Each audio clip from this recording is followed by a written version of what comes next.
어, 네, 반갑습니다. 시험은 잘 보셨죠? 식사하고 오셨나요? 네. 그래서 2시부터 4시까지 해설로 잡아놨는데, 원래 쉬는 시간을 좀 가지고 이제 2시간 정도 할까 했는데 그냥 쉬는 시간 없이 쭉 이어서 하겠습니다. 네, 그래서 한 번에 이제 끝까지 하고 마무리하겠습니다. 오늘 이제 공개 모의고사를 이제 상반기에 한 번씩 이제 하는데, 이제 오늘 이제 여러분들이 이제 치르신 거는 그냥 중간 점검 정도라고 생각을 하시면 되겠고, 뭐 너무 잘 보셨다고 너무 막 이렇게 업되실 필요도 없고, 또 만약에 잘 답안을 못 쓰셨다고 해도 너무 심각하게 생각하실 필요 전혀 없습니다. 그래서 여러분들이 그냥 지금까지 내가 공부한 것을 한 번씩 써본다 이렇게 생각하고 치르셨으면 됐고, 그 다음 혹시 모르는 내용이 나왔거나 했을 때 그냥 모르는 게 나와도 시험 상황에서 언제든지 모르는 게 나올 수가 있잖아요. 그래서 그런 거에 대비해서 훈련했다 이렇게 생각을 하시고 보시면 되겠습니다. 그래서 이제 첫 시간에 여러분들이 보신 교육학 논술은 이제 해설에 아마 내용이 나갔을 거예요. 그죠? 그래서 그거는 여러분들이 개별적으로 해설 자료 참고해서 보시면 되겠고, 제가 이제 말씀드릴 것은 이제 전공 A부터 해서 전공 문제에 해당하는 것만 우리가 같이 보도록 하겠습니다. 자, 문제가 이제 제가 이제 나름 또 너무 이제 지금 6월이고 시험이 이제 시간이 너무 빠르죠? 이제 곧 7월이니까 이제 하반기로 이제 접어들게 됩니다. 그래서 여러분들이 지금쯤 문제를 보실 때 어떤 걸 보시는 게 좋을까 이렇게 생각하다가 또 괜히 너무 지역적이거나 너무 좀 그런 내용 괜히 보면서 좀 우울해지거나 그러실 필요 전혀 없을 것 같아서 나름 기출에 좀 기반을 하고요. 교육과정 같은 경우도 기출에 나온 내용들 위주로 해서 문제를 좀 구성을 했어요. 그래서 이제 그런 거 참고하셔서 보셨으면 좋겠고, 네, 그렇습니다. 그래서 지금 또 하나 이제 해설을 보시면서 생각하실 거는 뭐 답이 맞고 틀리고 이런 거는 이제 뭐 앞으로 뭐 틀렸으면 공부하면 되는 거고요. 뭐 알면 아는 거고, 그게 중요하기보다는 이제 뭐 기입형보다 이제 뭐 서술형이나 논술형에서 내가 답을 어떻게 썼는가, 그리고 문제에 나와 있는 단서를 빠짐없이 잘 활용했는가. 그래서 문제랑 관련지어서 여러분들이 답을 잘 쓰셨는지를 꼭 보시기 바랍니다. 개별적으로. 이제 그래서 요즘 문제는 단순한 암기 문제가 거의 없죠. 그래서 중등도 점점 뭐 예시를 쓰는 것이라던가 문제에 나와 있는 학생의 특성을 반영해서 써야 되는 그런 문제들이 대부분이기 때문에 여러분들이 이제 그런 면에서 각자 답을 어떻게 쓰셨는지 잘 보시기 바라고요. 해설 들으시면서 뭐 이거는 내가 이렇게 썼는데 도저히 잘 판단이 안 선다. 그러면 끝나고 개별적으로 답 보여주시면 제가 간단하게 말씀드릴게요. 자, 그러면 이제 전공 A의 1번부터 8번까지 기입형 보시면은, 기입형은 올해 문제 같은 경우도 그렇게 어렵진 않았고요. 그죠? 기입형은 우리가 보는 문제 유형 중에서 그나마 답이 명확하고 좀 뭐 난이도도 그렇게 어렵게 나올 부분들이 그렇게 많지 않죠. 그래서 좀 명료하게 여러분들이 공부를 하실 수 있는 거고, 그러니까 기입형에 대비해서는 여러분들이 용어 정리를 잘 하셔야 됩니다. 대부분 용어를 쓰는 게 이제 대부분의 답이기 때문에. 자, 1번 보시면 M중학교 교사들의 대화 내용이 나와 있고요. 각 교사가 고려하고 있는 지적장애 교육과정 구성과 운영을 위한 원리. 제가 이제 원리라고만 하려고 하다가 대부분 이 내용을 교육과정을 구성하는 데 필요한 전제사항으로 많이 공부를 하시죠. 그래서 전제라고 제가 이제 덧붙여 놨어요. 그런데 송준만 교수님 책에 보면 이제 기본 전제사항은 다음과 같다. 그리고 원리는 이렇다라고 해서 원리라고 이제 지칭을 하기도 해요. 그래서 여러분들이 5가지 내용 아시죠? 그죠? 5가지 내용은 우리가 기본교육과정의 지적장애 학생을 위한 교육과정을 구성할 때 또는 운영할 때 기본적으로 전제해야 되는 사항이다라고 명명할 수도 있고, 또 원리라고 할 수 있는 거예요. 그러니까 문제에서 왜 예를 들어서 시험에서 뭐 원리를 써라 그랬을 때 뭘 쓰라고 하는 건지 이런 게 되게 고민이 될 때가 있잖아요. 그죠? 그러니까 여러분들 이런 내용 공부하실 때 얘네들을 원리라고 부르기도 하고 원리라고 정리를 할 수도 있구나, 이렇게 같이 좀 봐주시면 좋겠어요. 5가지가 뭐가 있죠? 이거는 기본 이론 보시면서 이 정도는 다 보시죠. 그래서 첫 번째 뭘까요? 뭐에 적절해야 된다? 연령에, 적절한 연령을 이제 고려를 해야 된다는 거죠. 그래서 여기에서 말하는 연령은 무슨 연령? 생활 연령이죠. 그래서 지적장애가 심할수록 학생들의 어떤 수준에 맞춰서 수업을 하려고 하다 보면 자꾸만 발달 연령에 맞춰서 수업을 하게 되는데, 그렇게 되면은 또래들과 자꾸 멀어지게 되는 거죠. 간격이 더 커지게 되는 거고. 그래서 생활 연령에 적절한 교육과정을 구성해야 된다는 게 원리가 있고요. 그 다음에 무슨 기능성을 기준으로 해라? 궁극적인 기능성의 기준을 두어라. 여기에서 말하는 궁극적인 기능성의 기준을 두어라. 궁극이라는 말은 이제 언제의 기능성을 이제 고려하라는 거죠. 미래 중에서도 더 구체적으로. 여러분들이 만약에 서술을 하실 때도 구체적으로 쓰셔야 돼요. 그러니까 길게 쓰라는 의미가 아니라 콕 집어서 다른 사람들이 봤을 때 그냥 미래 이러면 언젠지 잘 모르잖아요. 그죠? 그러니까 어떤 미래? 궁극적으로 성인이 되었을 때. 성인으로서 기능을 잘 할 수 있도록 해야 된다. 그래서 궁극적 미래라고 하는 건 성인기에도 학생이 독립적으로 기능적으로 살아갈 수 있도록 하는 걸 애초에 고려를 하라는 거예요. 교육과정을 구성을 할 때. 자, 그 다음에 무엇을 또 가정을 해라. 이거는 제가 용어에 따라서 질문 드렸는데, 최소 위험 가정 기준이라는 것이 있죠. 그래서 최소 위험 가정 기준을 5가지 중에 가장 좀 이해하기가 조금 좀 헷갈린다 이렇게 많이 얘기를 하시는 것 같아요. 최소 위험 가정 기준이라고 하는 이 위험이라는 말 때문에 약간 좀 이제 좀 어렵게 생각을 하시거나 조금 이제 위험이 정말 막 위험한 상황 이런 것만 생각을 하실 수가 있는데, 여기에서 말하는 위험은 어떤 부정적인 모든 결과라고 생각을 하시면 돼요. 그러니까 학생에게 A 학생이 있을 때 이 학생은 요만큼만 할 거야. 아니면 요 정도만 하면 돼. 이렇게 교사가 잘못된 판단을 하거나 좀 부족한 판단을 하거나 좀 더 장기적으로 더 큰 효과를 이제 볼 수 있는 그런 많은 경우가 있음에도 불구하고 좀 부족하게 교육을 하거나 하는 그런 것들 때문에 생길 수 있는 모든 부정적인 결과, 약간 아쉬운 결과 이런 걸 모두 다 포함한다고 생각을 하시면 돼요. 그러니까 그러한 것이 어떻게 되도록 최소한이 되도록 해야 된다. 그래서 최소 위험 가정 기준은 누구의 역할을 굉장히 강조하는 거다? 교사의 교육적인 판단, 교사의 교육적인 노력 이런 걸 굉장히 강조하는 그런 전제라고 보시면 되겠습니다. 자, 그 다음에 영수준의 추측은 무엇이 영수준이라고 생각하시면 될까요? 일반화를 할 수 있는 게, 그래서 보통 일반 학생들은 뭔가를 가르치면 알아서 가서 써먹고 알아서 적용하고 하지만 장애가 있는 학생들, 특히나 지적장애가 심할수록 일반화를 스스로 할 것이라고 기대하지 말자. 그래서 중요한 거는 교육과정에 무엇을 포함시키자? 일반화를 하는 내용 자체도 포함을 시키자는 거예요. 그래서 그 내용이 바로 영수준의 추측이 되겠고요. 마지막으로 무엇을 증진시키자?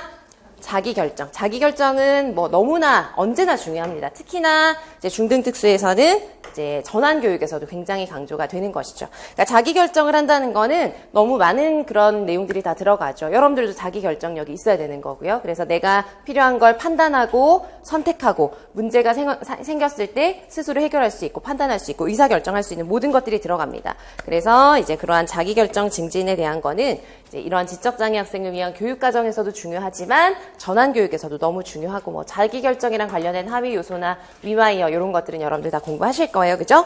자, 그 내용을 바탕으로 해서 순서대로 쓰라고 하였습니다. 이런 기입형 같은 경우는 그냥 그 단어만 쓰시면 돼요. 쓰라고 하는 것만 여러분들이 이제 기출문제를 보셔서 아시겠지만 문항마다 쓰라고 하는 요구가 점점 이제 최신 기출로 올수록 더 구체화되고 명료해요. 그러니까 여러분들은 무조건 많이 쓰면 된다 이렇게 생각하시는 분들도 가끔 계시던데 그런 것 별로 의미가 없습니다. 쓰라고 하는 것만 쓰시면 돼요. 그러니까 지금은 기입형이니까 별로 해당이 안 되지만 서술형, 논술형으로 가면 이렇게 많이 쓰면 어디라도 걸려서 채점이 되지 않을까 이렇게 생각을 하실 수 있지만, 그렇게 많이 쓰다 보면 나 스스로도 어떻게 되냐면 글이 좀 산만해지고 자꾸만 산으로 가고 쓸데없는 말을 쓰게 돼요. 그러면은 오히려 감점의 요소가 그 안에 들어갈 수가 있어요. 그러니까 꼭 쓰라고 하는 것만 쓰시면 된다는 거 생각하시고요.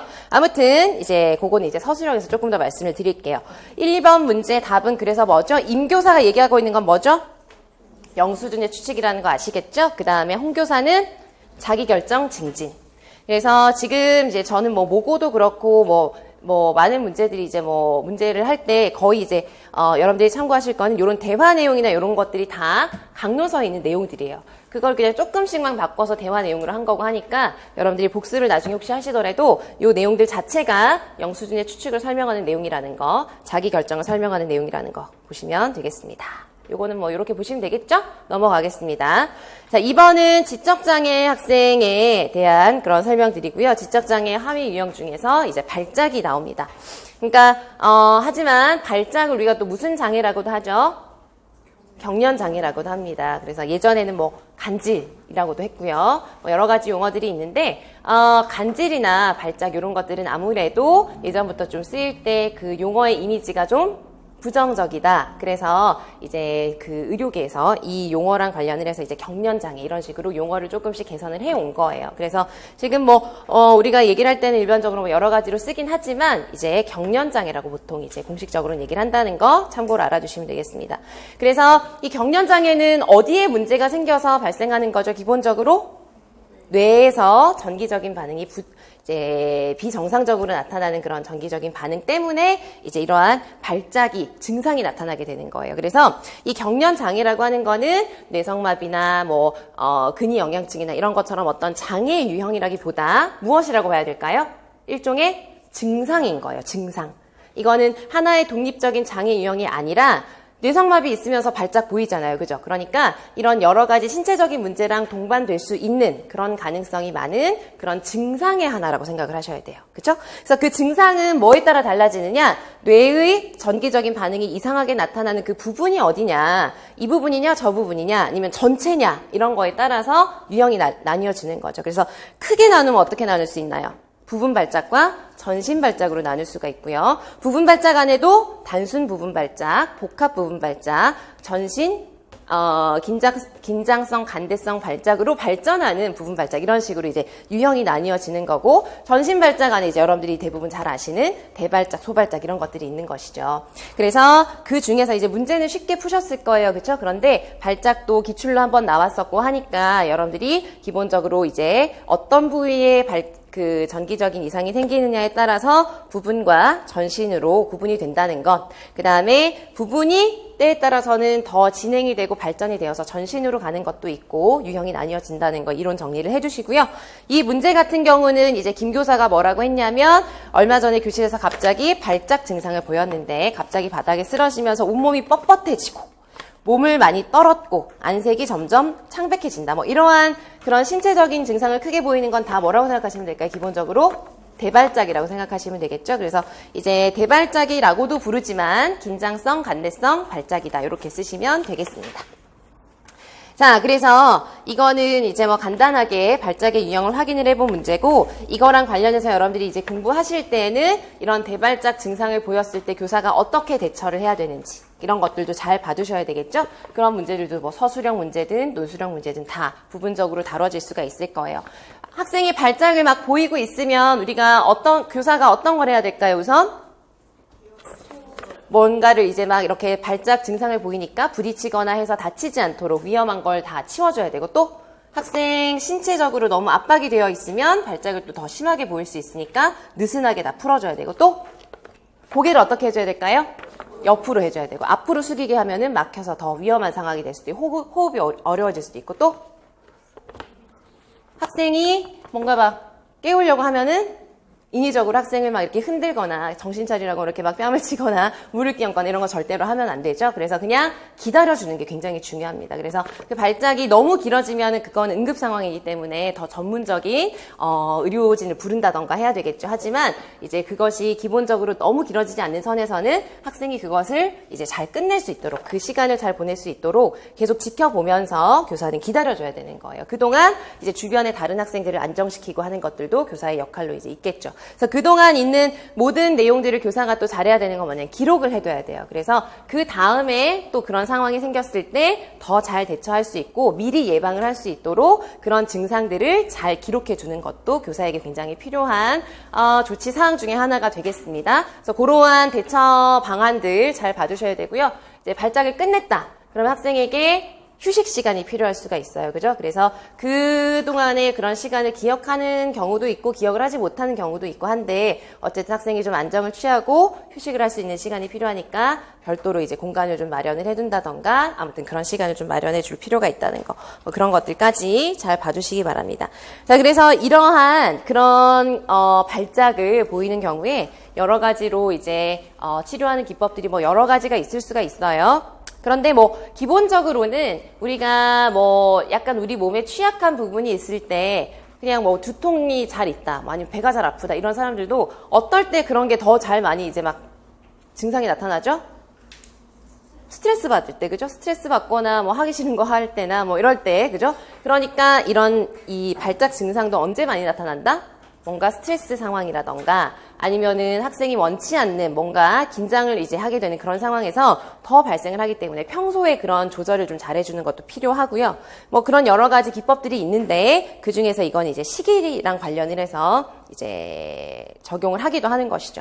그래서 이것도 이제 시험 문제로 간단하게 한번 나온 적이 있죠. 그래서 무슨 식이요법이죠? 케톤 식이요법이 되는 것이고요. 이거는 여러분들이 이제 중등특수이시잖아요. 그런데 이제 보통 일반적으로 이 케톤 식이요법은 어릴 때 더 효과적이라고 보통 얘기를 해요. 그래서 이제 대화 내용에도 보시면은 마지막 부분에 보통 5세 이하의 아동에게 주로 시도하는 것이다. 이렇게 되어 있죠? 요거도 강론서에 그대로 나와 있는 설명들입니다.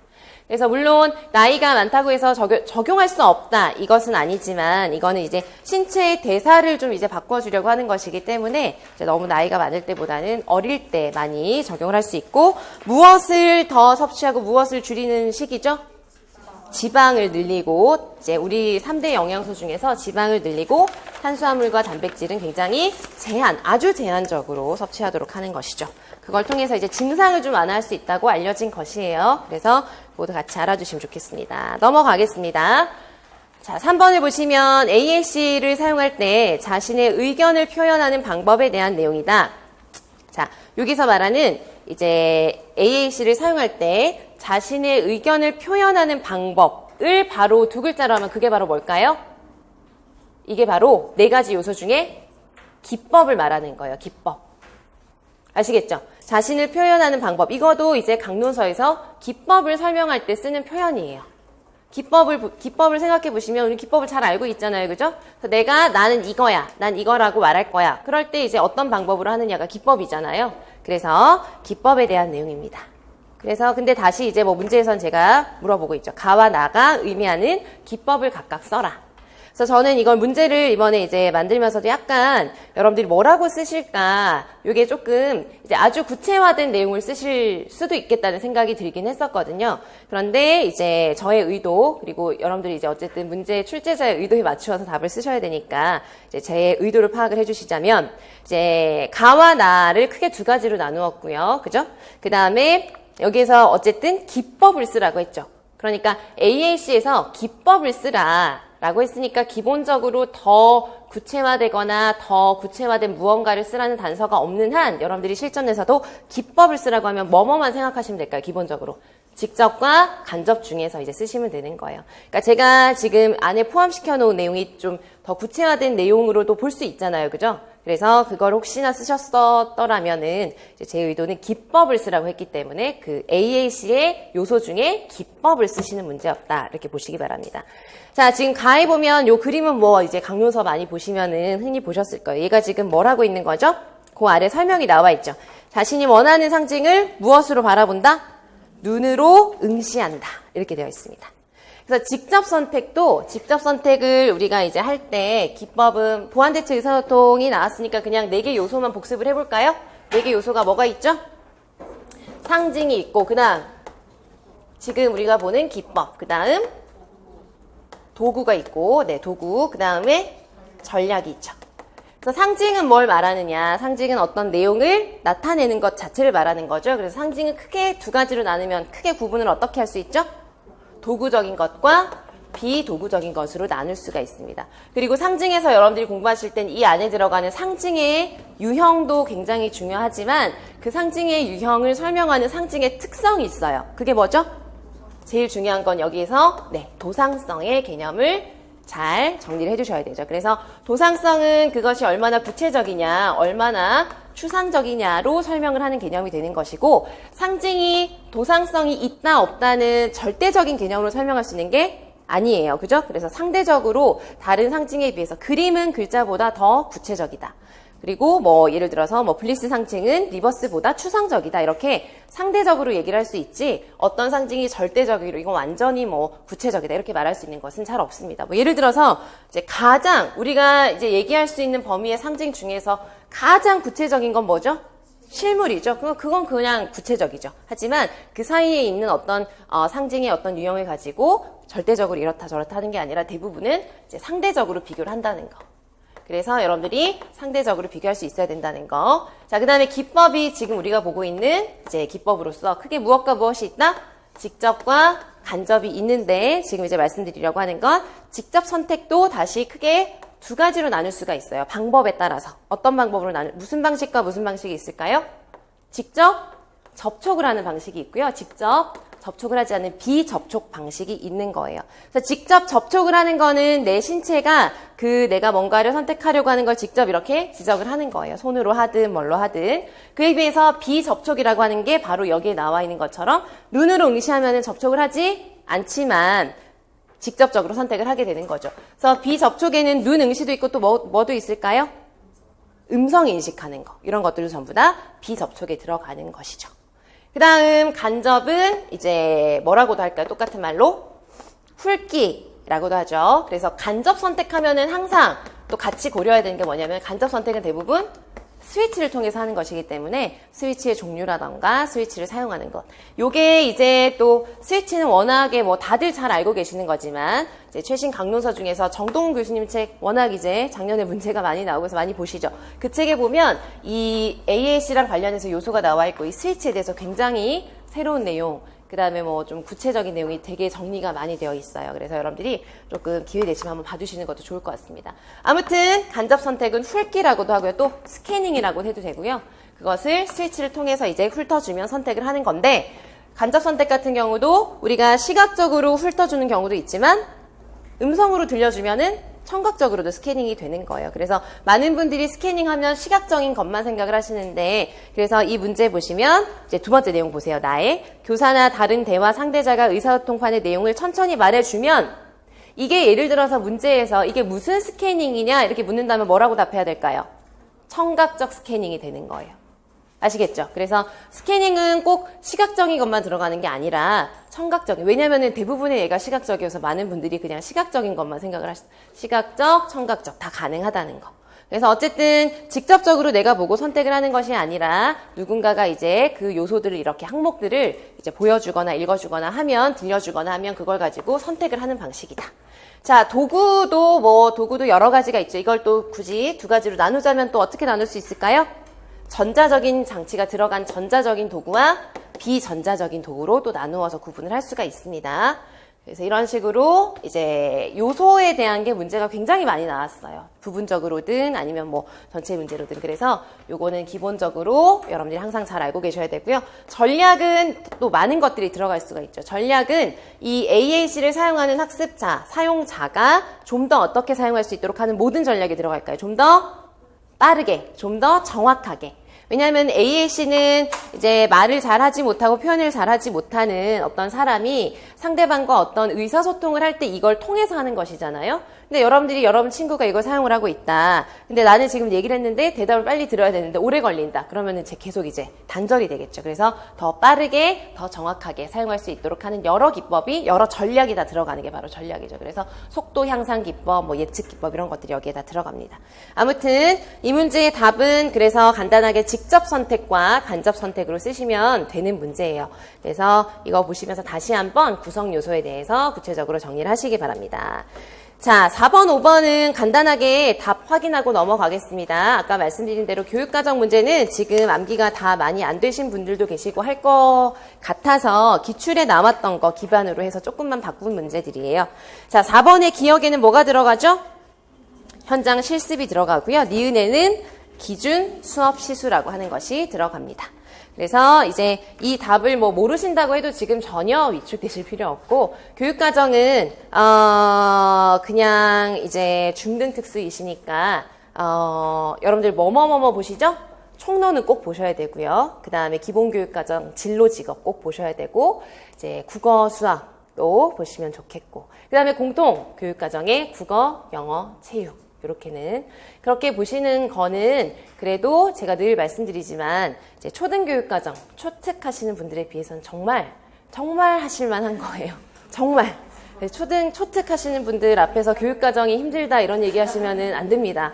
그래서 그건 정말 하실만하고 지금부터 제가 합격하신 많은 분들이 중등 특수에서 이제 가장 좋은 방법은 그냥 매일 일정 시간을 정해놓고 계속 보세요. 그냥 매일 아침 1시간 이런 식으로. 그냥 외워지든 외워지진 않았든 계속 그렇게 보시면 지금부터 당장 이제 7월 1일부터 한다고 쳐도 10월 말까지만이라고 해도 11월 중순까지라고만 해도 매일 하시는 거 매일. 중요한 건 매일 하시는 거예요. 지금부터는 뭐 하루 이틀 빼고 이런 거 하지 무조건 뭐 아침 7시부터 8시까지는 무조건 교육과정의 어떤 부분 아침 7시. 그래서 여러분들이 좀 지금 약간, 그러니까 시간을 되게 알차게 쓰시는 게 지금부터는 정말 시간 싸움이거든요. 그러니까 그런 1시간 정도의 지금은 쓰지 않는, 시간이지만 1시간 정도의 시간을 지금 더 추가로 확보하시는 게 분명히 가능하실 거예요. 지금 잘 생각해 보시면. 그쵸? 그렇지 않으세요? 그냥 조금 커피 마시러 좀 커피 사러 한번 나가는 시간 뭐 이런 걸 아무튼 최대한 줄이시는 거예요. 그래서 어쨌든 그런 짜투리 시간을 활용을 하시거나 자기 전에 30분, 일어나서 30분 뭐 아무튼 그런 일정한 시간을 정하세요. 그래서 그땐 무조건 교육과정을 보시는 거예요. 뭐 스터디를 하셔도 좋고. 그런 식으로 해서 교육과정은 이제 중등특수이신 분들은 할만해요. 그러니까 끝까지 다들 힘들지만 할만하거든요. 그러니까 지금부터 계속 반복하시면 다 맞추실 수 있어요. 정말. 그러니까 외워지지 않았다는 거에 스트레스 받지 마시고요. 그냥 다 까먹거든요. 누구나. 정말 계속 까먹어요. 그러니까 계속 무조건 그냥 받아들이고 까먹었구나 나는. 그리고 또 외우고 이렇게 계속 반복하시면서 하시기 바랍니다. 그래서 이제 뭐 4번, 5번으로 이제 답은 여러분들이 그냥 뭐 실과 공동체 이거 확인하시면 될 것 같고 이제 교육과정은 요거로 그냥 간단히 점검하시고요. 앞으로 교육과정을 당장 지금까지도 아마 잘 해오셨겠지만 이제 앞으로도 계속 어떻게 반복을 할지를 계획을 세우셔서 무조건 반복하시기 바랍니다. 자, 그러면 이제 넘어가서 6번을 보시면은 이건 학생 B의 특성이 나와 있고요. 특수교사와 일반교사가 나눈 대화 내용의 일부이다. 특수교사가 제안하는 합동학습의 유형을 쓰고 기억에 들어갈 내용을 쓰시오. 이것도 이제 뭐 기입형이라 어렵지 않게 문제를 드렸습니다. 우선 유형은 뭘까요? 스테드인 거 아시겠죠? 가장 기본적으로. 스테드라는 걸 뭐 알 수 있는 키워드는 여러 개가 있습니다. 뭐 전반적인 과정을 설명하기도 했고요. 그래서 특수교사가 이제 얘기하는 두 번째 대화 내용이 보시면은 가장 간단해서 널리 사용되고 있다. 이것도 스테드의 특성 중에 하나일 것이고. 그래서 처음 접하거나 처음 협동학습을 시도해보는 교사들도 사용하기에 적절한, 그러니까 뭐 어렵지 않게 사용할 수 있습니다. 그래서 이제 중요한 거는 이것도 다 중요한 이론적 내용이죠. 그 두 번째 특수교사의 대화 내용 중에서 5번째 줄쯤에 보면 학생 B의 잠재력에 대해서 잘 설명을 해주세요. 이게 이제 무슨 말이냐면은 일반 학생들에게 장애 학생들이 너희 팀에서 이만큼의 기여를 할 수 있다라는 걸 잘 설명을 해주라는 거예요. 그래서 이제 조금 이제 뭐 일반 학생들이 장애 학생들에 대한 기대가 좀 낮거나 평소에 좀 또래 관계가 막 적극적이지 못하거나 이런 경우가 있을 때에도 이걸 통해서 너희들이 협력을 할 수 있고 장애 학생들을 우리가 잘 이제 지도하고 같이 협력을 하면 너희 팀에게도 좋을 것이다. 이걸 이제 미리 잘 설명을 하라는 거죠. 그러니까 잠재력이 있다는 이유는 또 뭘까요? 우리가 팀에서 그 팀의 성과를 판단을 할 때 무엇을 기반으로 하죠? 개인의 향상 점수를 가지고 하기 때문에 장애 학생들은 처음에 우리가 기초 점수로 이제 점수를 이제 알아봤을 때 매우 낮을 수 있지만 그만큼 잠재력이 있다는 거예요. 그래서 그런 점들을 이제 그런 규칙을 교사가 우리는 이 협동학습을 통해서 나중에 이렇게 점수 산출을 할 것이다. 이걸 잘 알려줘야 되겠죠. 그래서 너희들의 구성원 중에 이 학생, 이 친구가 할 수 있는 부분이 많을 것이다. 이런 걸 알려주라는 거예요. 자, 그리고 그런 규칙들을 알려주고 팀 구성원들은 함께 공부하고 함께 문제를 해결하고 개별적인 형성평가를 한 후에 개인별 점수와 팀별 점수를 계산을 한다. 점수를 어떻게 하느냐? 개인별 점수는 초기에 정해진 각 학생의 기본 점수보다 향상된 점수이다. 그리고 집단 점수, 즉 팀 점수는 어떻게 한다? 개별 향상 점수, 개인의 향상 점수의 무엇에? 총합의 평균. 그래서 그 말이 꼭 다 들어가야 돼요. 여러분들이 쓰실 때 그걸 다 쓰셨는지 확인을 하세요. 개별 향상 점수에 그런데 여기에서는 바로 앞줄에서 대화 내용에서 이미 개인별 점수가 향상된 점수라는 얘기를 했죠. 그러니까 향상은 빠져도 무방해요. 이 대화 상황에서는. 왜냐하면 대화 내용에서 이미 얘기를 했으니까. 하지만 꼭 들어가야 되는 건 개인별 점수의 총합의 평균이라는 거. 요거는 꼭 들어가야 돼요. 아시겠죠? 그래서 그거를 꼭 쓰셨는지 확인을 해 보시기 바랍니다. 자, 그 다음 7번으로 넘어가겠습니다. 이거는 이제 문제, 이거도 강론서를 기반으로 이제 공부 많이 하신 분들은 아시겠지만, 김혜화 교수님 책에 보면 수학 부분에 그대로 나와 있는 예시인데 조금 바꿨어요, 조금. 자, 그래서 요거는 이제 학습장애 학생 D에게 문장제 의용 문제를 지도하기 위해서 제작한 수업 자료이다. 교사는 학생 D에게 기억으로 문제 해결 절차를 무엇하도록 했죠? 기억하도록 하였다. 그리고 니은과 같은 도식을 통해서 문제의 내용을 이해하도록 하였다. 교사가 사용한 기억 전략의 명칭과 도식의 유형을 순서대로 쓰시오라고 했습니다. 그래서 기억 전략은 어렵지 않으셨을 거예요. 그죠? 그래서 이게 제가 어디를 조금 바꾼 거냐면 이제 단짝 친구라고 요 내용은 그대로 나와 있어요. 강론서에 보시면. 근데 그 옆에 이제 단서 찾기, 짝 맞추기 요건 제가 이제 붙인 거예요. 왜냐면 이제 두 문자어로 만들기 위해서 제가 이렇게 해서 밑줄을 그은 거예요. 아시겠죠? 그러니까 원래 책에 보면은 이 두 문자어라고 보기에 약간 좀 이제 오해를 하실 수 있을 것 같아요. 책의 원래 강론서에는 단서 찾기, 짝 맞추기 뭐 이렇게 되어 있지 않고요. 내용만 나와 있고 단서의 단어의 뭐 밑줄, 그 다음에 뭐 문제 유형을 파악하고 도식과 짝 맞추기에 짝, 여기에 밑줄 뭐 이런 식으로 되어 있어요. 딱 첫 글자가 아닌 거죠. 그래서 여러분들이 좀 헷갈리실 수 있을 것 같아서 그냥 첫 글자로 만들기 위해서 이렇게 한 겁니다. 그래서 이거는 두 문자어 전략인 거 쉽게 쓰셨죠? 두 문자어 전략, 머리 글자 이렇게 쓰셔도 되고요. 그래서 얘는 다시 이제 기억 전략 중에서 두 문자어 전략은 다시 이 전략 안에 들어가는 전략 중에 하나예요. 무슨 전략 안에 들어갈까요? 문자 전략. 그죠? 그래서 기억 전략 중에서 문자를 활용하는 기억 전략 방법 중에 하나로 들어가서 요게 하나가 두 문자어 전략, 머리 글자죠. 전략이고 또 하나는 뭐죠? 어구 만들기. 그래서 요 구조를 알고 계셔야 되죠. 그래서 어구 만들기라고 하는 거는 마치 우리가 우리 이름 같은 걸로 이제 삼행시 같은 거 짓는 방식이라고 생각을 하시면 되죠. 그래서 첫 글자를 가지고 의미 있게 하나의 문장을 만드는 거예요. 그래서 그 문장 자체를 기억을 해서 이제 외워야 되는 정보의 첫 글자를 기억하도록 하는 게 어구 만들기입니다. 그래서 문자 전략이 있고, 뭐 기억 전략은 이거 말고도 학습장애에서 보시는 여러 가지 핵심어 전략이라던가 패그워드라던가 이런 거 중요한 기억 전략 다 보셔야 하고요. 아무튼 요건 간단하게 두 문자 전략이라는 거 확인하고 넘어가겠고요. 그 다음 이제 쓰셔야 되는 게 도식의 유형을 쓰시는 건데, 예시를 보시면은 이제 문제가 바로 뭐냐면은 동화책 한 권은 42쪽으로 되어 있다. 그럼 세 권은 모두 몇 쪽이냐? 그죠? 그러니까 이거는 우리가 이걸 계산하려면은 연산 방법은 뭐죠? 곱셈을 가지고 해야 되겠죠. 그죠? 그래서 곱셈에 대한 내용이 되는 것이고요. 곱셈이랑 관련을 해서 이러한 도식을 사용을 했다는 거예요. 그래서 이제 문장제 응용 문제에서 표상교수가 나옵니다. 그죠? 표상교수. 표상이라고 하는 거는 문제가 주어졌을 때 그것을 어떻게 다시 다른 방식으로 나타내느냐를 가지고 교수를 하는 거예요. 그래서 덧셈이나 뺄셈 같은 경우는 그 표상의 유형들이 뭐가 있죠? 뭐 변화형도 있고, 그 다음에 결합형도 있고 하잖아요. 그죠? 그러한 것이 이제 덧셈, 뺄셈이고 얘는 지금 곱셈, 나눗셈에 해당되는 도식의 유형을 이 그림을 보고 쓰시는 거죠. 그죠? 그래서 이거는 이제 무슨 형이 될까요? 두 가지로 쓸 수 있어요. 변이형이라고 쓰셔도 되고 나란히형이라고 쓰셔도 되는 문제가 되겠습니다. 그렇죠? 그래서 이거는 한 권이 42쪽이니까 세 권이면 몇 쪽일까? 이렇게 이제 파악을 할 수 있도록 표상을 만든 것이죠. 이러한 도식이 무엇이냐. 그러니까 이건 뭐 그림 보고 쓰시는 거라 기본 내용만 보셨으면은 어렵지 않게 보실 수 있는 내용이 되겠습니다. 자, 아무튼 이런 표상의 유형이나 이런 것들도 사실 뭐 너무 중요하고 항상 잘 봐두셔야 되는 거니까 다시 한번 점검하시고요. 자, 그 다음 8번 한번 보겠습니다. 8번은 제가 요 개념을 한 이유가 첨사 강의를 이제 했을 때도 그랬고, 뭔가 답안을 쓰시는 걸 제가 가끔 봤을 때 의외로 이런 기본 용어들을 정확하게 쓰지 못하시거나 좀 헷갈려 하시거나 하는 경우가 좀 종종 있는 것 같았어요. 그래서 여러분들이 한번 점검 한번 하시라고. 그래서 아시는 분들은 너무 기본적이라고 생각하셨을 수 있는데 이제 헷갈렸을 수도 있어요. 헷갈리시는 분들이 계셨을 수도 있을 것 같습니다.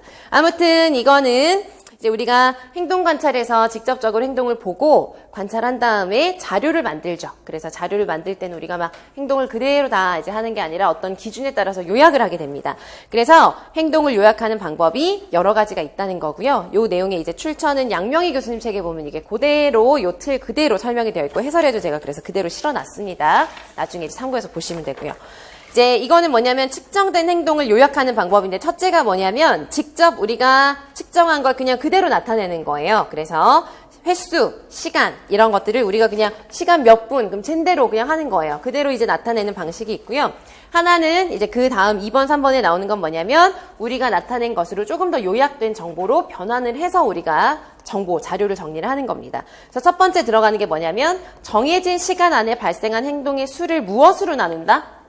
시간으로 나눈다는 거죠. 시간. 그러니까 시간으로 나누게 되면은 예를 들어서 이제 뭐 1시간 동안 몇 회를 이제 발생을 했냐 어떤 빈도수가 있다면은 빈도수가 나왔다면 그걸 60분으로 나눈다던가 하는 거예요. 그러면은 결과적으로 뭘 알 수 있게 되냐면 그 빈도도 분당 몇 회, 초당 몇 회 이렇게 알게 되는 거예요. 이런 걸 우리가 뭐라고 무슨 용어로 쓰죠? 이걸 바로 비율이라고 하는 거죠. 비율. 그쵸?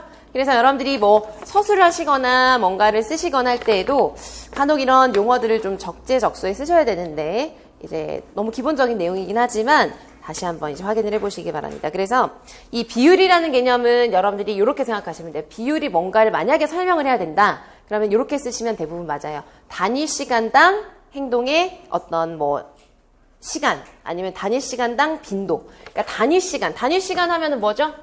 1초. 1분, 1시간, 이게 단위 시간이잖아요. 시간의 단위. 그래서 그걸 기준으로 해서 빈도와 시간이나 이렇게 우리가 애초에 이제 관찰했던 그 내용을 시간 비율에 따라서 이제 분석을 하는 거예요. 그러면은 이거는 뭐가 좋을까요? 비율로 바꿔서 우리가 정보를 보면 뭐가 좋을까요?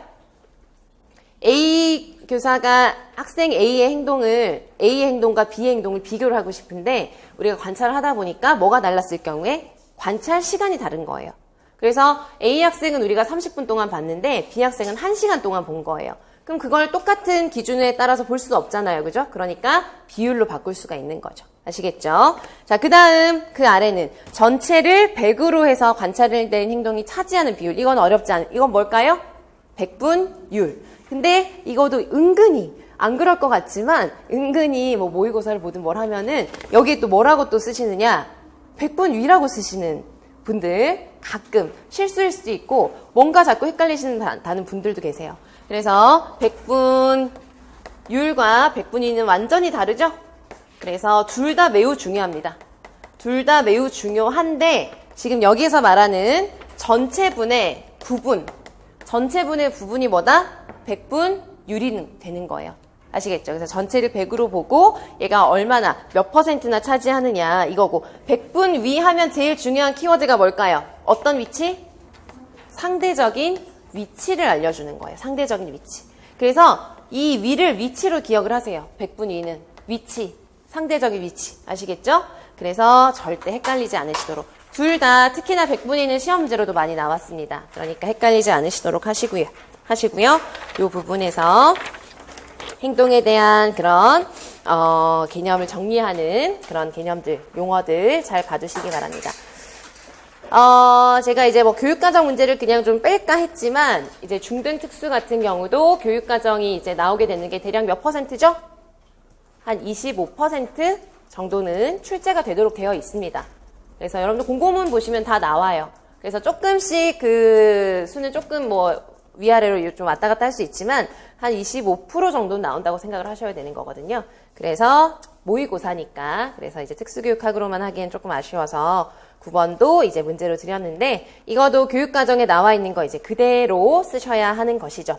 그래서 기억과 니은에 해당되는 내용을 써라. 그러니까 교육과정은 서술형으로도 나옵니다. 그죠? 논술형에서 또 일부의 내용을 이제 또 교육과정에 기반해서 쓰라고 할 수 있는 것이고 그래서 여러분들이 이제 총론 특히나 총론은 구석구석까지 이제 중등, 고등에 해당되는 그런 내용이면은 구석구석까지 이제 웬만하면 거의 통으로 외우실 수 있도록 보시기 바랍니다. 자, 아무튼 이거는 이제 뭐 해설 보시면은 정확하게 이제 다 아실 수 있지만 특수교육과정 중 기본교육과정 편성 운영이랑 관련을 해서 뭘 쓰셔야 되는 거죠? 학습 부담을 적정화하기 위해서 어떻게 해야 되느냐. 이게 뭐라고 나와 있죠? 이수 교과목의 수를 몇 개 이내로 한다? 8개 이내로 편성한다. 요거 그대로 쓰시면 되는 거고요. 자유학기 운영의 목적이 뭐냐. 이거는 이제 교육과정에서 자유학기의 목적은 이거다. 목적은 이렇게 딱 이렇게 말을 하진 않지만 자유학기는 이것을 하기 위함이다. 이런 내용들이 있죠. 그러니까 여러분들이 총론을 보실 때는 그런 것들을 조금 이제 여러분들이 내용상 분류를 좀 해서 보실 필요가 있어요. 꼭 목적이 이거야 라고 말을 하지 않더라도 이 내용은 이유로 볼 수 있겠구나. 이 내용은 이거의 목적으로 볼 수 있겠구나. 이런 걸 좀 파악하시면서 보셔야 할 필요가 있어요. 그래서 요즘 문제들은 그냥 그대로 여기 있는 걸 그대로 써. 이런 것도 물론 교육과정 문제가 있지만 이것을 한 이유를 써라. 이거의 근거를 써라. 목적을 써라. 이럴 수 있거든요. 그러니까 그런 식으로 이제 보시면 자유학기 부분에 보시면은 이제 자신의 적성과 미래에 대해서 탐색하고 학습의 즐거움을 경험하고 스스로 공부하는 자기주도적인 학습 능력과 태도를 기를 수 있도록 하기 위함이다. 이게 이제 목적이 되겠습니다.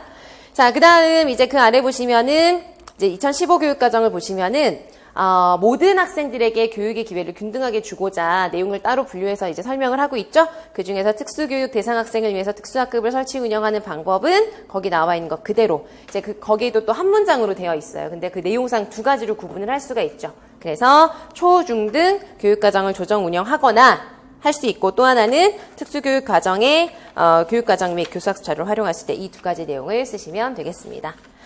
자, 아무튼 요거는 점검 문제로 보시면 되겠고 10번으로 넘어가겠습니다. 10번은 이제 단일 대상 연구에 대한 문제가 되겠고요. 컴퓨터 보조 수업의 효과를 입증하고자 실시한 연구의 절차와 그 결과이다. 기억의 의미를 쓰고 니은을 통해서 확인하고자 하는 것이 무엇인지 해당 용어를 써라.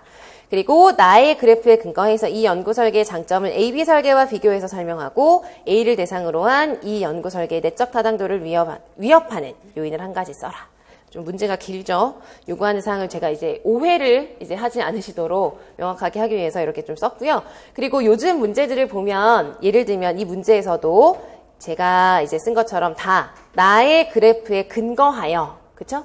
그 다음 학생 A를 대상으로 한 이 연구에서 이런 식의 그 단서들이 있는데 이게 다 뭐냐면 여러분들이 답을 쓰실 때 꼭 참고해야 되는 문제의 요구사항이에요. 근데 많은 분들이 이런 거 상관없이 쓰시는 분들이 되게 많거든요. 그러니까 이 그래프는 ABA 설계구나. 그러니까 그냥 이렇게 써야지. 이게 아니라 이 문제에 나와 있는 상황들을 다 충분히 고려해서 답을 이제 쓰셔야 되는 겁니다. 그래서 아무튼 그런 걸 좀 놓치지 않으시도록 하시고요.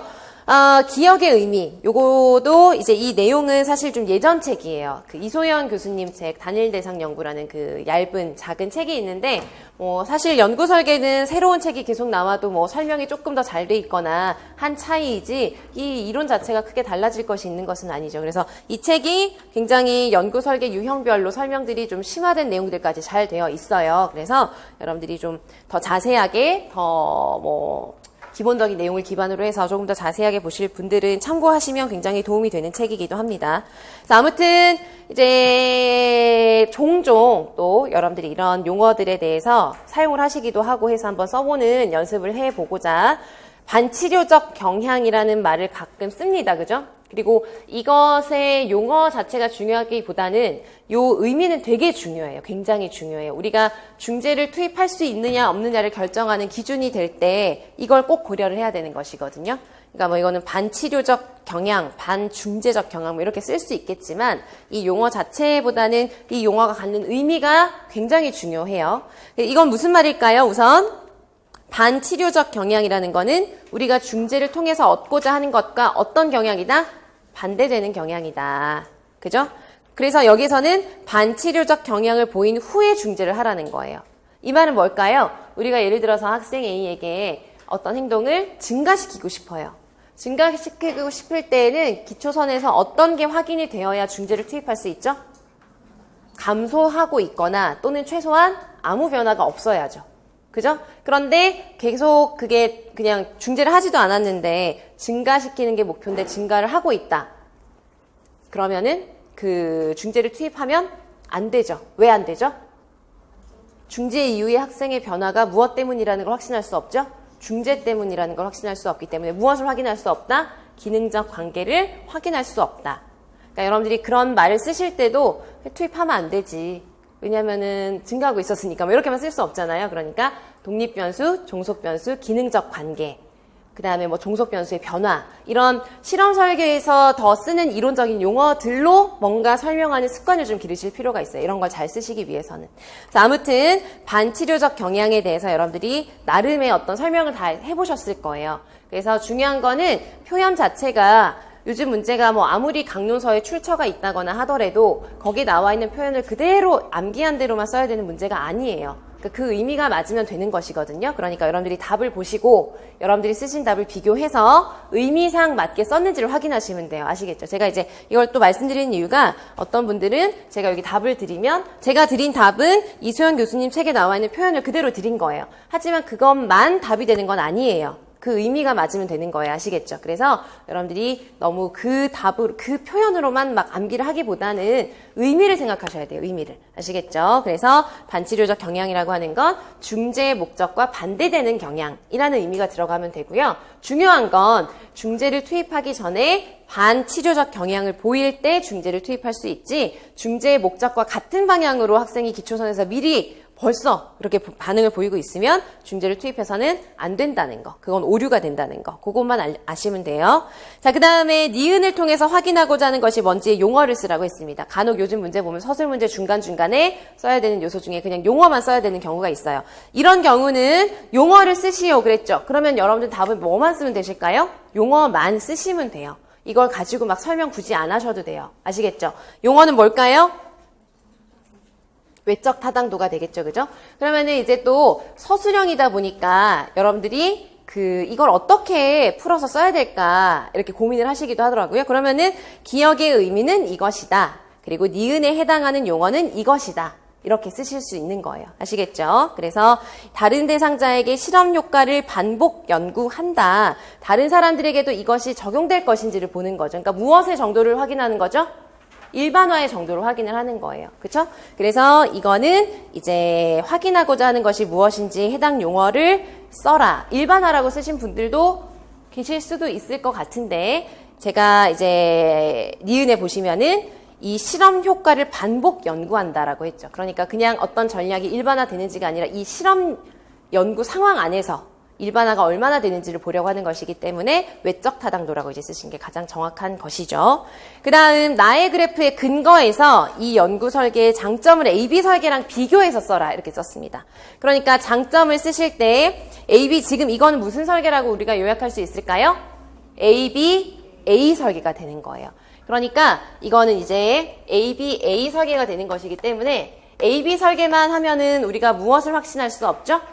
기능적 관계를 확신할 수 없지만 다시 그러니까 기초선의 구간으로 돌아가 보기는 하는 거예요. 그래서 여기에서 우선은 뭘 해보는 거죠? 반전을 시켜본다라고 이제 여러분들이 설명을 하실 수가 있는 거예요. 그래서 반전을 통해서 다시 기초선의 구간으로 돌아가는 과정을 설계 과정에 이제 포함을 시켜서 AB 설계에서만 확인할 수 없었던 기능적 관계를 확인할 수 있는 기회가 있다는 것을 장점으로 쓰시면 돼요.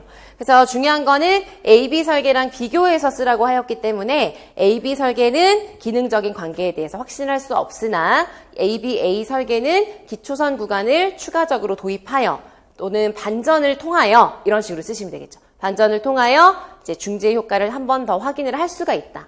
근데 이것만으로 더 확실하게 확인을 할 수가 없잖아요. 지금 이거는 중재는 한 번밖에 안 한 거잖아요. 그렇죠? 그래서 이것만으로 제한적이다라고 할 때 그때 다시 또 뭘 투입할 수 있을까요? B를 통해서 여기에서는 이제 다시 한번 복제를 하게 되는 것이죠. 그러면 ABAB 설계가 되는 거예요. 그래서 이 설계는 이제 아까 말씀드린 것처럼 이소연 교수님 책에 보면 ABA 설계라고 하나의 어떤 유형으로 설명을 하고 있어요. 그래서 이거는 AB 설계보다는 이제 조금 더 확인을 할 수 있지만 중재는 한 번만 하는 것이기 때문에 이거에 대한 효과를 다시 한번 더 확실하게 확인하기 위해서는 AB 설계를 이제 통해서 확인할 수 있다. 이렇게 설명을 이제 전체적으로 하고 있는 부분입니다. 그래서 그 내용을 쓰시면 되겠고요. 학생 A를 대상으로 한 이 연구 설계의 내적 타당도를 위협하는 것. 자, 그러면 여기서 제일 중요한 거 여러분들이 기본적으로 내적 타당도 하면 바로 뭐가 떠오르셔야 될까요? 무엇과 무엇의 관계? 독립변수와 종속변수의 관계를 얼마나 확실하게 우리가 확신할 수 있느냐의 정도가 내적 타당도잖아요. 그죠? 그러니까 내적 타당도를 위협한다는 건 쉽게 풀어서 얘기를 하면 학생 A의 행동 변화가 이 중재 때문이라고 얼마나 확신할 수 있는가인데 지금 그것을 위협한다는 건 중재 때문이라는 그 자체를 우리가 확신할 수 없다는 상황이라는 거잖아요. 그리고 이 그래프를 보시면 이 그래프에 따라서 봤을 때 이 연구 설계 같은 경우는 그 내적 타당도에 대해서 우리가 확신할 수 있을까요? 없을까요? 이건 중재 효과 때문에 학생의 행동 변화가 일어났다고 할 수 있을까요? 없을까요? 없죠. 그 이유는 다시 반전을 하여서 기초선 두 번째 구간으로 왔을 때 학생의 행동이 어디로 돌아가지 않았죠? 원래 기초선 수준으로 돌아가주지 않았다. 즉 뭐가 안 됐죠? 반전이 안 된 거예요. 그래서 이 학생 A를 대상으로 한 이 연구 설계의 내적 타당도를 위협하는 요인을 한 가지를 써야 되는데 이렇게 내적 타당도를 위협하는 요인은 여러 가지가 있어요. 여러 가지가 있는데 여러분들이 이제 학생 A를 대상으로 무엇을 했는지를 보시면 합의 10 이하인 덧셈 기술을 향상시키기 위한 컴퓨터 보조 수업의 효과를 입증하고자 하였죠. 그러니까 우리가 지금 증명하고자 한 학생의 행동이 무슨 행동이죠? 학습이랑 관련된 행동이죠. 그죠? 그러니까 무엇이 안 되죠? 반전이 어렵죠. 그 내용을 쓰시는 문제가 되겠습니다. 그래서 이제 여러 가지 내적 타당도를 위협하는 요인은 제가 이제 해설에도 6페이지에 보시면은 이 강요서에 나와 있는 걸 그대로 정리를 해놨어요.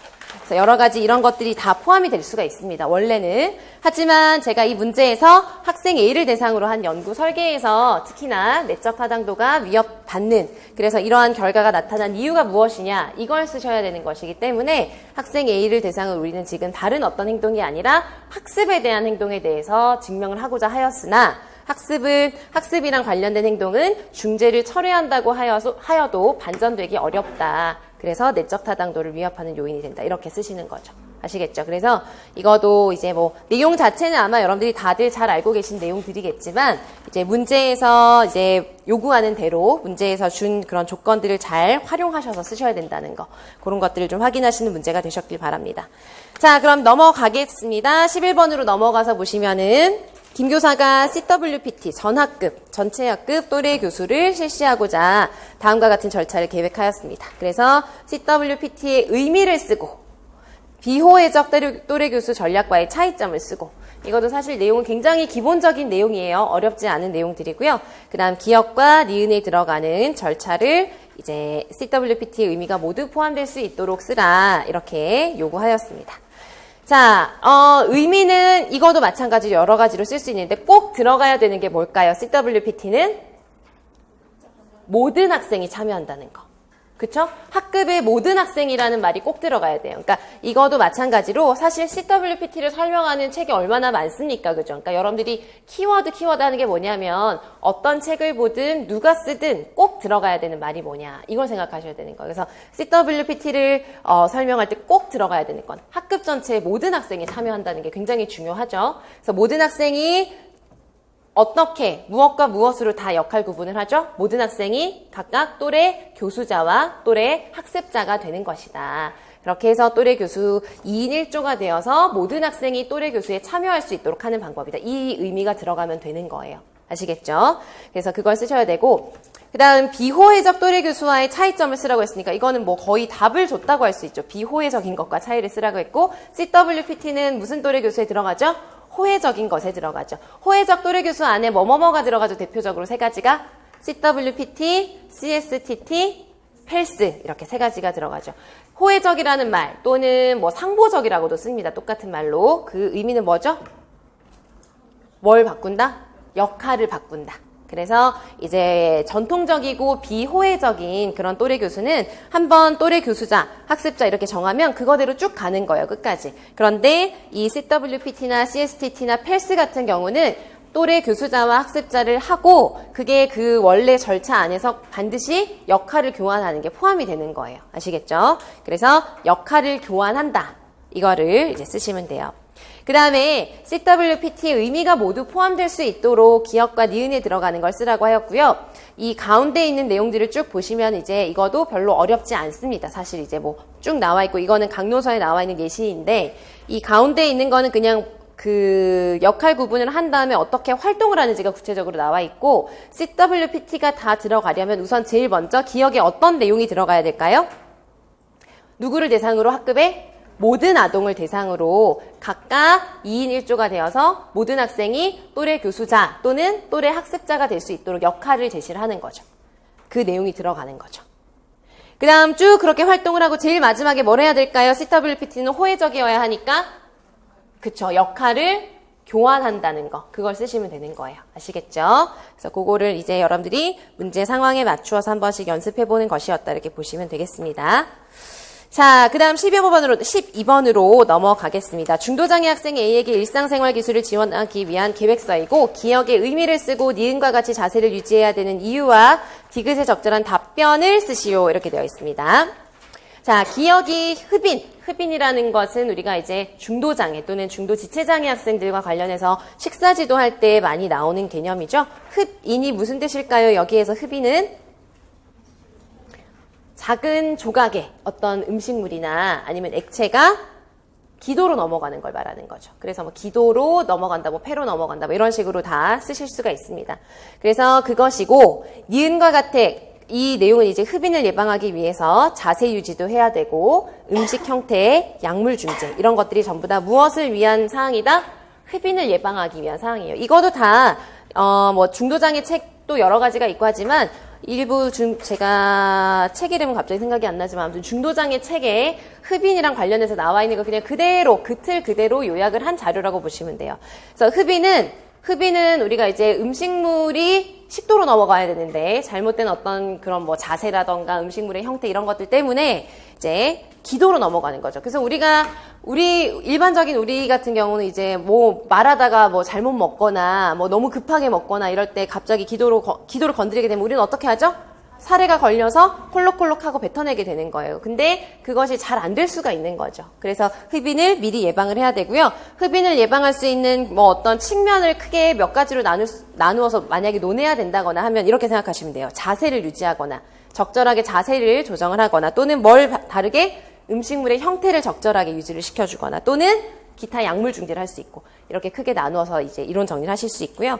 자세 같은 경우는 흡인을 고려해서라기보다는 기본적으로 이제 자세는 항상 중요한 게 음식을 먹고 항상 어느 정도는 이거도 몇 분인지 이거는 조금씩 달라요. 식사 후 자세는. 그래서 뭐 30분이라고 하는 데도 있고 40분이라는 데도 있고 45분도 좀 있어요. 그래서 그 사이의 시간대를 여러분들이 쓰시면 되겠고요. 그 시간 동안 식사 후 자세의 형태는 어때야 되죠? 그러니까 직립의 자세가 좋고 똑바로 앉거나 또는 45도까지만 기댈 수 있도록 그 사이로 이제 여러분들이 쓰시면 되겠습니다. 그래서 그 디귿에는 그 내용을 쓰시면 되고요. 식사 중에 입으로 식사를 하는 학생은 머리를 약간 앞쪽으로 구부리고 똑바른 자세로 식사를 하도록 한다.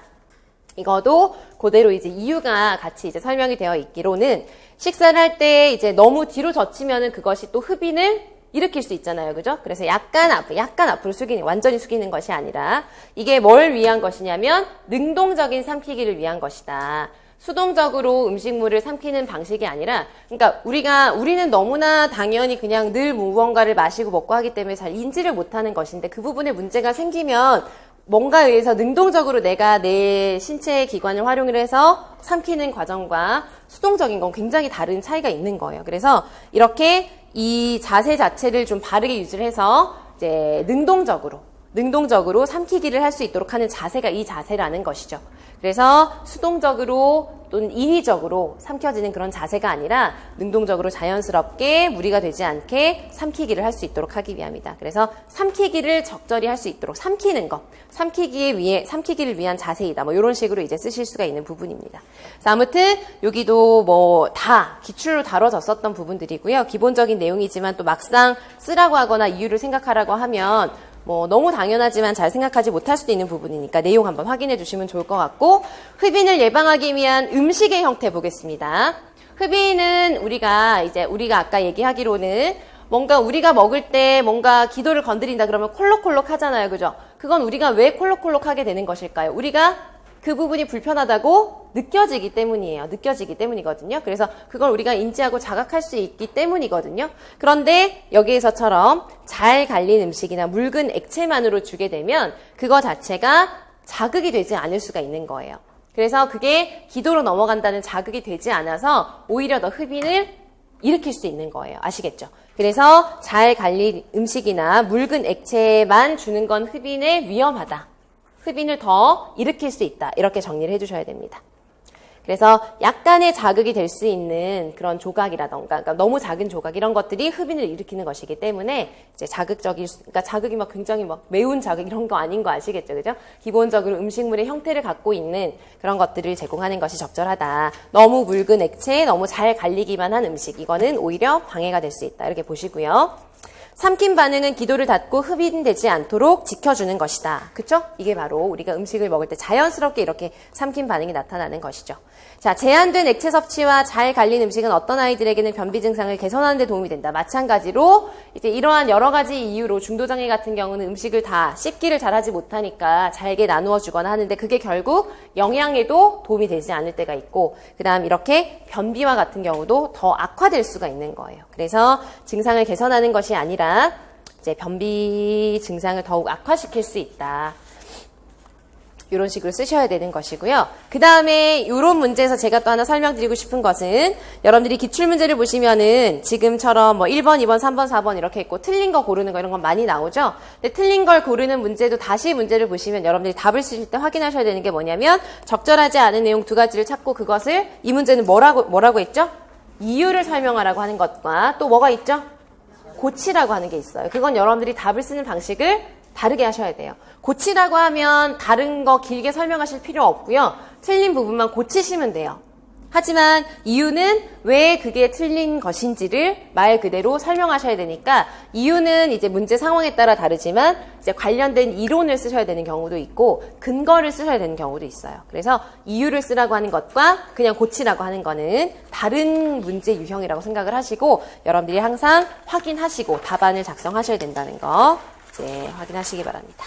자, 넘어가서 13번으로 넘어가겠습니다. 이거는 의사소통장애 학생들을 대상으로 해서 우리가 발화를 유도하고 언어 사용을 자극하기 위해서 다양한 전략을 사용할 수 있다. 그래서 1번, 2번, 3번, 4번에 각각 다른 발화 유도 전략이 있어요. 그죠?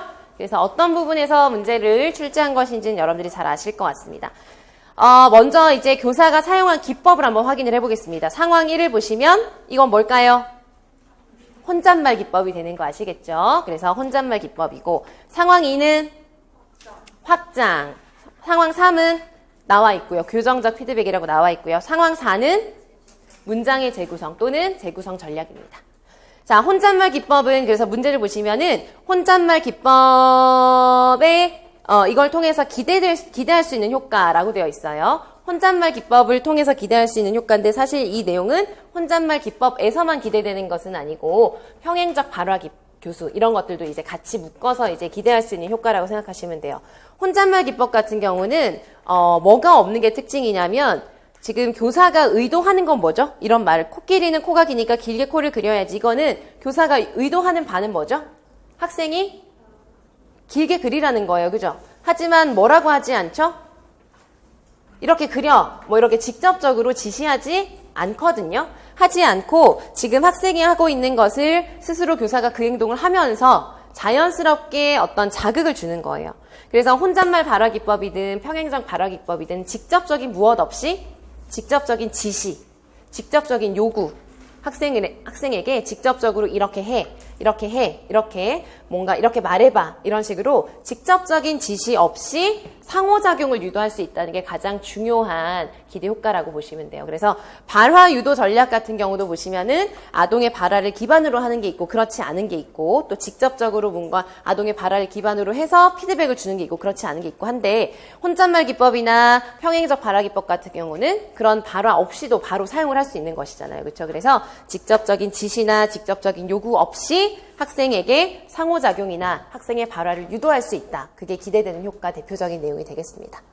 자, 그 다음 기억, 교정적 피드백을 사용을 했다. 그러면 여기 들어가는 예시는, 이거는 요즘 이제 예시 쓰는 거 많으니까 여러분들이 이제 한 번씩 연습해 본다고 생각하시고 쓰시면 되겠어요. 그래서 발화의 예시는 어떤 거 쓰시면 될까요?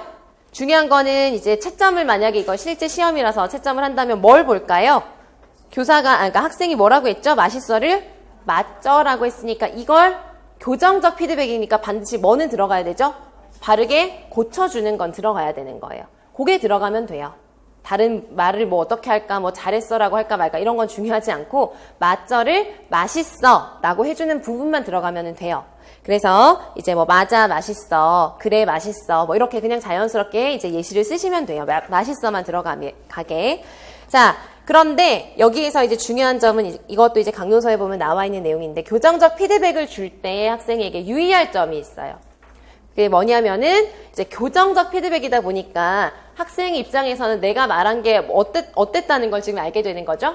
틀렸다는 걸 알게 되는 건데 그걸 이제 자주 하게 되면 학생이 계속 뭐 위축이 될 수도 있고 발화를 앞으로 그것 때문에 틀리는 거 말하기 싫다고 안 할 수도 있고 그죠? 그렇기 때문에 이 의사소통 전략이랑 관련해서 교정적 피드백을 사용할 때 교사는 학생이 어떤 반응이라고만 느끼지 않도록 해야 될까요? 이게 부정적이라는 것만 계속 이렇게 각인시키거나 이러지 않도록 해야 되는 거예요. 그래서 유의사항 중에 보면 교정적 피드백을 주되 학생으로 하여금 부정적인 반응 또는 학생이 부정적인 과정이라고 느끼지 않도록 피드백을 주어야 된다라는 유의사항이 있습니다. 그러니까 교정적인 거는 사실 이제 쉽게 얘기하면 너 이거 틀렸다 이렇게 말해라 이걸 알려주는 거잖아요. 그런데 이제 그 과정에서 학생이 좀 위축되거나 부정적인 어떤 감정을 느낄 수 있기 때문에 그걸 유의하라는 거 그걸 쓰시면 되겠고요. 자, 확장 그러니까 상황 2는 확장이었죠. 상황 4는 재구성이었죠. 이 둘의 공통점 유사점은 뭘까요? 둘 다 방식은 달라요. 그래서 확장은 뭐죠? 확장은 문장 요소를 다 갖추어 주는 거예요. 그래서 모든 문장 요소가 갖추어지게 문장을 완성해 주는 것이고요. 문장의 재구성은 놀러 왔어. 집에 친구가 집에 놀러 갔구나. 이런 식으로 문장을 다시 다른 방식으로 나열을 해주는 건데 둘 다 공통된 점은 뭐냐면은 문법적으로 완성된 문장의 형태로 발화 자극을 제시해 준다는 거. 그 내용을 쓰시면 되겠습니다. 자, 그래서 이제 13번은 그런 기법들로 여러분들 다시 이것도 뭐 기출에 워낙 많이 나왔으니까 확인 잘 해보시고요. 14번 문제로 넘어가겠습니다. 이거도 이제 대화 내용에 나와 있는 대부분의 내용, 빈칸을 뺀 대부분의 내용이 이제 뭐 대화체로 구성했다는 걸 제외하고 송준만 교수님 책 앞부분에 보면 지적장애 학생을 위한 진단 부분이 나오죠. 거기에 쭉 나와 있는 설명들이죠. 그래서 뭐 이런저런 내용들이 포함이 되어 있는데 기억에 그래서 뭐가 들어가죠? 측정의 표준 오차라는 개념이 여기 자연스럽게 들어가는 거는 아마 평가에서 공부하시고 하셔서 이것도 기출이죠? 그래서 아셨을 거라고 생각을 합니다. 그래서 표준화된 검사 도구들이 있지만 검사 도구들이 다 점수를 제시하지만 여기 나와 있는 것처럼 어떤 검사도 개인의 능력을 오차 없이 정확하게 측정하는 건 현실적으로 불가능하다. 진점수와 오차 점수의 합이라고 보시면 된다. 측정의 표준 오차를 이제 산출을 하게 되는 것이죠. 그래서 그 개인의 진 점수가 포함되어 있을 범위를 우리가 뭐라고 한다? 신뢰 구간이라고 한다.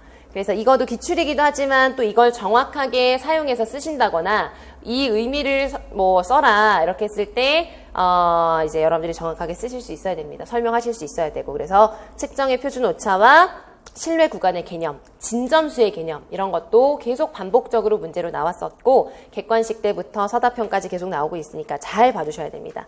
자, 그 다음 임상적 판단이라는 것도 사실은 굉장히 중요한 개념인데 이거는 항상 이런 표준화된 검사 도구에 대한 설명과 함께 나와요. 왜냐하면은 표준화된 검사 도구는 물론 우리가 학생의 지능이라던가 적응 행동에 대한 정도를 알 수 있는 가장 좋은 어떤 객관적인 자료를 만들 수 있는 그런 방식이 되는 것이지만 한계가 있죠. 한계가 있어서 그 표준화된 검사 도구를 통해서 얻은 정보만으로 모든 교육적 결정을 하면 안 됩니다. 그죠? 그래서 항상 교사가 뭐 다양한 방식으로 이제 검사를 하고 관찰을 하고 평가를 해야 되는데 그 중에 이제 중시되는 게 바로 임상적 판단이라고 하는 거죠. 그래서 임상적 판단이라는 것을 설명할 때 또 반드시 들어가야 되는 용어는 뭐냐면 전문성. 그러니까 뭐 교사든 임상가든 전문성이라는 개념이 굉장히 중요하고요. 또 경험. 그래서 이 임상적 판단이라고 하는 거는 실제 임상, 그러니까 실제 상황, 현장에서 현장에서의 어떤 전문가가 전문적인 관점과 아주 심층적이고 구체적인 경험을 바탕으로 한 어떤 특수한 형태의 판단을 말하는 거예요. 그래서 이제 임상적 판단이 함께 이제 포함되어야 더 의미 있는 교육적인 결정을 할 수 있다. 그러니까 여러분들이 이것도 물론 뭐 많이들 보시니까 어느 정도 그 뭐 문장을 통해서 암기도 하시고 하시겠지만 조금 풀어서 쓰시거나 다양하게 이제 설명을 하실 때 임상적 판단을 설명할 때 반드시 전문성, 그 다음에 그 전문가의 경험, 이러한 개념을 통해서 설명해야 되겠다. 이런 걸 키워드로 생각을 하시고 보시면 되겠습니다. 자, 그 다음 리을은 어렵진 않으셨을 거예요. 근데 이런 문제가 또 나오기도 했어가지고 드렸습니다. 그래서 리을을 보시면 지적장애 학생들과 평소에 함께 지내면서 관찰해보니까 학생마다 다양한 장점이 있더라. 여기까지가 이제 가정 5개 중에 뭐죠? 개인은 제한점뿐만 아니라 강점도 항상 같이 가지고 있다는 거. 그거 그대로 쓰시면 되고, 학생의 특성은 또래 친구들과 함께 지내는 환경에서 파악해야 의미 있는 관찰할 수 있다. 이거는 첫 번째 가정 쓰시면 되겠죠. 그래서 개인 또래나 전형적인 지역사회 맥락 안에서 판단을 해야 된다. 그러니까 이 가정들도 여러분들이 5가지는 아마 뭐 다 아세요. 다 아시는데 각각이 뭘 의미하는지를 반드시 의미를 잘 알고 계셔야 돼요. 특히 첫 번째 같은 경우는 첫 번째 나오는 그 가정 있죠? 지역사회 전형적인 맥락 안에서 파악해야 된다는 건 뭘 강조하는 가정일까요? 무엇을? 한마디로 통합을 강조하는 거예요. 통합. 그죠? 그래서 통합된 상황에서 장애 학생을 특수학급에서 아무리 잘한다 그래도 그게 통합된 상황에서는 완전히 다르잖아요. 그죠? 그래서 첫 번째 가정은 통합을 굉장히 강조하는 거다. 이런 거 꼭 알고 계셔야 되죠. 그 다음에 뭐 예를 들어서 개인의 어떤 여러 가지 능력을 다 판단을 해야 된다. 이런 것들 있죠. 그거는 일부 능력이 아니라 전체 개인의 종합적인 능력을 판단해야 된다. 강점도 함께 봐야 된다. 그러니까 표현을 그대로 아시는 것도 중요하지만 문제에서 표현을 그대로 보여주고 그걸 그대로 묻지 않는 경우가 많기 때문에 여러분들이 그것의 핵심 의미를 더 파악을 잘 하시고 그것이 문제 상황으로 주어졌을 때 이제 잘 적용하실 수 있어야 합니다. 자, 이제 B로 넘어갈까요? B로 넘어가서 보시면은 1번에서 이제 기억에 대한 평가를 실시하는 3단계를 신체 부위와 관련 지으라고 했어요. AAC에서. 그래서 직접 선택 기법을 사용할 수 있도록 평가를 실시한다. 이렇게 되어 있습니다. 그래서 요거는 뭐 3단계 뭐 이렇게 되어 있지만 그냥 신체 부위랑 관련 지어서 순서가 있어요. 그걸 그대로 쓰시면 되는 거예요. 그래서 직접 선택을 할 때 가장 먼저 직접 선택 어디가 되는지를 먼저 확인해야 될까요? 상지 쪽, 손과 팔이 가능한지를 보고 그 다음은 머리, 목 이렇게 보고 그 다음은 하지로 가는 거죠. 그래서 그걸 그냥 간단하게 3개의 절차로 나누어서 이제 쓰시면 되겠습니다. 니은이 적절한 이유를 어디에 근거해서 쓰라고 했죠? 가에 근거해서 쓰라고 했어요. 그래서 음성 합성 방식을 사용하는 의사소통 기기라고 하였습니다. 음성 합성이 뭔가요? 합성. 이거도 계속 이제 헷갈리시는 분들이 계신데 음성을 인식하는 것과 그 다음에 음성을 합성하는 게 있어요. 용어를 그냥 이렇게 쓰기도 하는데 이거는 다시 이제 이거를 우리가 좀 다른 방식으로 이제 하자면 음성 인식을 하는 거는 입력인가요? 출력인가요? 입력할 때 얘기예요. 입력. 그러니까 인식시킨다. 이제 이거는 입력, 학생, 사용자가 무언가를 입력할 때 인식, 음성 인식이라는 거예요. 그래서 우리가 핸드폰 같은 경우도 음성 인식 기능 사용하면 말만 하면은 나오잖아요, 화면에. 그게 음성 인식이죠. 음성 합성, 합성하면 무조건 뭐라고 생각하시면 될까요? 출력 기능이라고 생각하시면 돼요. 아시겠죠? 그래서 여기에서 이제 음성 합성 방식을 사용한다고 했어요. 그러니까 음성이 뭐 될 수 있도록 한다는 건가요? 출력될 수 있도록 AAC를 통해서 한다는 거예요. 이게 A 학생에게 필요한 이유가 뭐냐? A 학생은 지금 뭐가 안 되죠? 말을 할 수 없다. 그래서 요걸 이유로 쓰시는 거예요. 이게 뭐 너무나 당연하지만 음성 합성이 음성 출력이라는 걸 아셔야 이걸 쓰실 수 있고 말을 할 수 없기 때문에 무엇은 불가능하죠? 음성 인식은 이 학생은 사용할 수가 없죠. 불가능하죠. 말을 해야 되는 거니까. 자, 아무튼 음성 합성이랑 관련해서 니은은 말을 할 수 없기 때문이라는 거. 자, 그 다음에 디귿과 관련하여서 지도할 어휘를 선정할 때 고려할 사항을 한 가지 써라. 요거도 이제 어휘랑 관련해서도 문제가 많이 나왔거든요. 보완대체 의사소통이랑 관련해서. 근데 여러분들이 이론 정리하실 때도 이제 하나 구분을 해두셔야 되는 거는 뭐 AAC 강론서에도 이런 내용이 나와 있고 또 박은혜 교수님 지체장애 책에도 나와 있고 한데 이제 그걸 좀 구분하실 필요가 있어요. 어휘의 수집과 선정이 좀 달라요. 수집은 뭘까요? 수집은 막 모으는 거예요. 세상에 많은 어휘 중에서 이 학생에게 필요한 어휘가 뭘까? 수집, 모으는 거고요. 여기에서 말하는 선정은 여러 가지로 수집을 했을 때 그 중에서도 꼭 이걸 가르쳐야 되겠다라고 선택을 하는 거예요. 그래서 강론서에 보면 이러한 지도할 어휘를 선정할 때 고려사항이 몇 가지가 나와 있어요. 그런데 또 어떤 그 같은 부분에 보면 선정을 할 때 고려할 사항은 이거다라고 해서 뭐가 나와 있는 게 있냐면 발달적 관점, 생태학적 관점 이런 게 나와 있는 경우가 있어요. 근데 그것도 선정할 때 고려할 사항이라고 설명을 하면서 그런 이론이 나와 있는 거죠. 그러니까 그거는 여러분들이 사실은 이제 그 중에 둘 다 뭐 선정할 때 고려 사항인데 뭘 써야 되느냐. 이거는 문제에서 뭘 묻는지, 문제 상황이 뭘 다루고 있는지를 보실 수밖에 없어요. 강론서에서 둘 다 이거도 뭐 어휘를 선정할 때 고려할 사항이다. 이러한 관점도 어휘를 고려할 때 사항이다. 이렇게 제시를 하고 있기 때문에 여러분들이 이 문제에 무슨 내용을 써야 될까? 뭘 적용해야 될까? 이거는 문제 상황에서 뭘 다루고 있는지를 보실 수밖에 없어요. 그렇기 때문에 여러분들이 무작정 암기만 하시면 안 된다는 거예요. 그래서 이 내용은 이런 걸 할 때 적용하는 이론이구나 이렇게 이해를 하시면서 정리를 하셔야 됩니다. 그래서 아무튼 이 문제는 지금 뭐 발달론적 관점인지 뭐 이게 문제가 되는 문제 상황들이 아니잖아요. 그죠? 그래서 이거는 기본적으로 수집한 어휘들이 많을 때 선정할 때 뭘 고려해야 되느냐 그 중에 한 가지를 쓰시는 건데 이제 이것도 조금 자세하게 보셔야 파악이 되는 내용이기도 해요. 강론서를 보시면. 그래서 강론서에 보면 어휘를 이제 수집을 여러 가지를 하고요. 지도할 어휘를 선정한다. 디귿에 보면 수집하고 지도할 어휘를 선정한다. 이렇게 되어 있죠? 그러니까 수집하고 그 중에 필요한 지도할 어휘를 선정을 한다. 그때 이제 크게 나눌 수가 있어요. 그때 문자 습득을 한 경우와 문자 습득을 하지 못한 경우로 나누어서 고려사항들이 좀 나와요. 그래서 문자 습득을 하지 않았을 때는 문자가 안 되잖아요. 그죠? 그러니까 학생들에게 뭔가 제시할 어휘가 더 어떤 내용들일까요? 더 쉽고 더 필수적이고 더 기능적인 것. 그게 없으면 안 되는 것들이 있죠? 그런 것들을 위주로 이제 제시를 하게 되는 거예요. 그런데 문자 습득이 된 학생들은 그 어휘의 내용 자체를 뭘로 제시할 수 있죠? 문자로 제시를 할 수 있는 거예요. 그러니까 문자로 제시를 하면서도 좀 더 어떻게 더 빠르고 더 적재적소의 표현력 있게 사용할 수 있도록 그런 걸 고려하도록 하는 것이거든요. 그래서 이거는 제가 이제 저는 이제 그런 걸 생각하면서 문제를 냈으니까 이제 보시면은 가의 A 학생의 특성에 보면 말을 할 수 있으나 뭐가 되었죠? 문자 습득이 되었다는 거예요. 그러니까 이러한 학생의 어떤 수준과 특성을 보고 지도할 어휘를 선정을 할 때 이제 문자를 사용할 수 있으니까 속도, 표현력, 그 다음에 그런 타이밍, AAC는 사용에 있어서 타이밍도 굉장히 중요하거든요. 그래서 그런 것들이 좀 더 향상될 수 있는 방식을 고려해서 어휘를 선정한다. 이런 것들이 이제 답이 될 수가 있는 것이죠. 아시겠죠? 그래서 요거는 이제 어휘 선정을 할 때 고려할 사항 요거를 여러분들이 지금 제가 해설로도 드렸으니까 나중에 한 번씩 읽어보시고 이제 수집하고 선정할 때 고려할 일반적인 사항들이 있고 또 선정을 할 때 고려할 관점을 고려사항으로 해서 발달론적 관점, 생태학적 관점 이렇게 나누는 내용들도 있다. 이렇게 구분해서 봐주시면 좋겠습니다. 자, 그러면 이제 1번은 그렇게 설명드리고 좀 더 자세한 내용은 이제 여러분들이 해설에 나와 있는 거 조금 더 참고해서 보시고 아무튼 이 어휘 선정이랑 관련해서는 기출문제가 아무튼 많이 나오고 있다는 거 참고로 알아주시고요.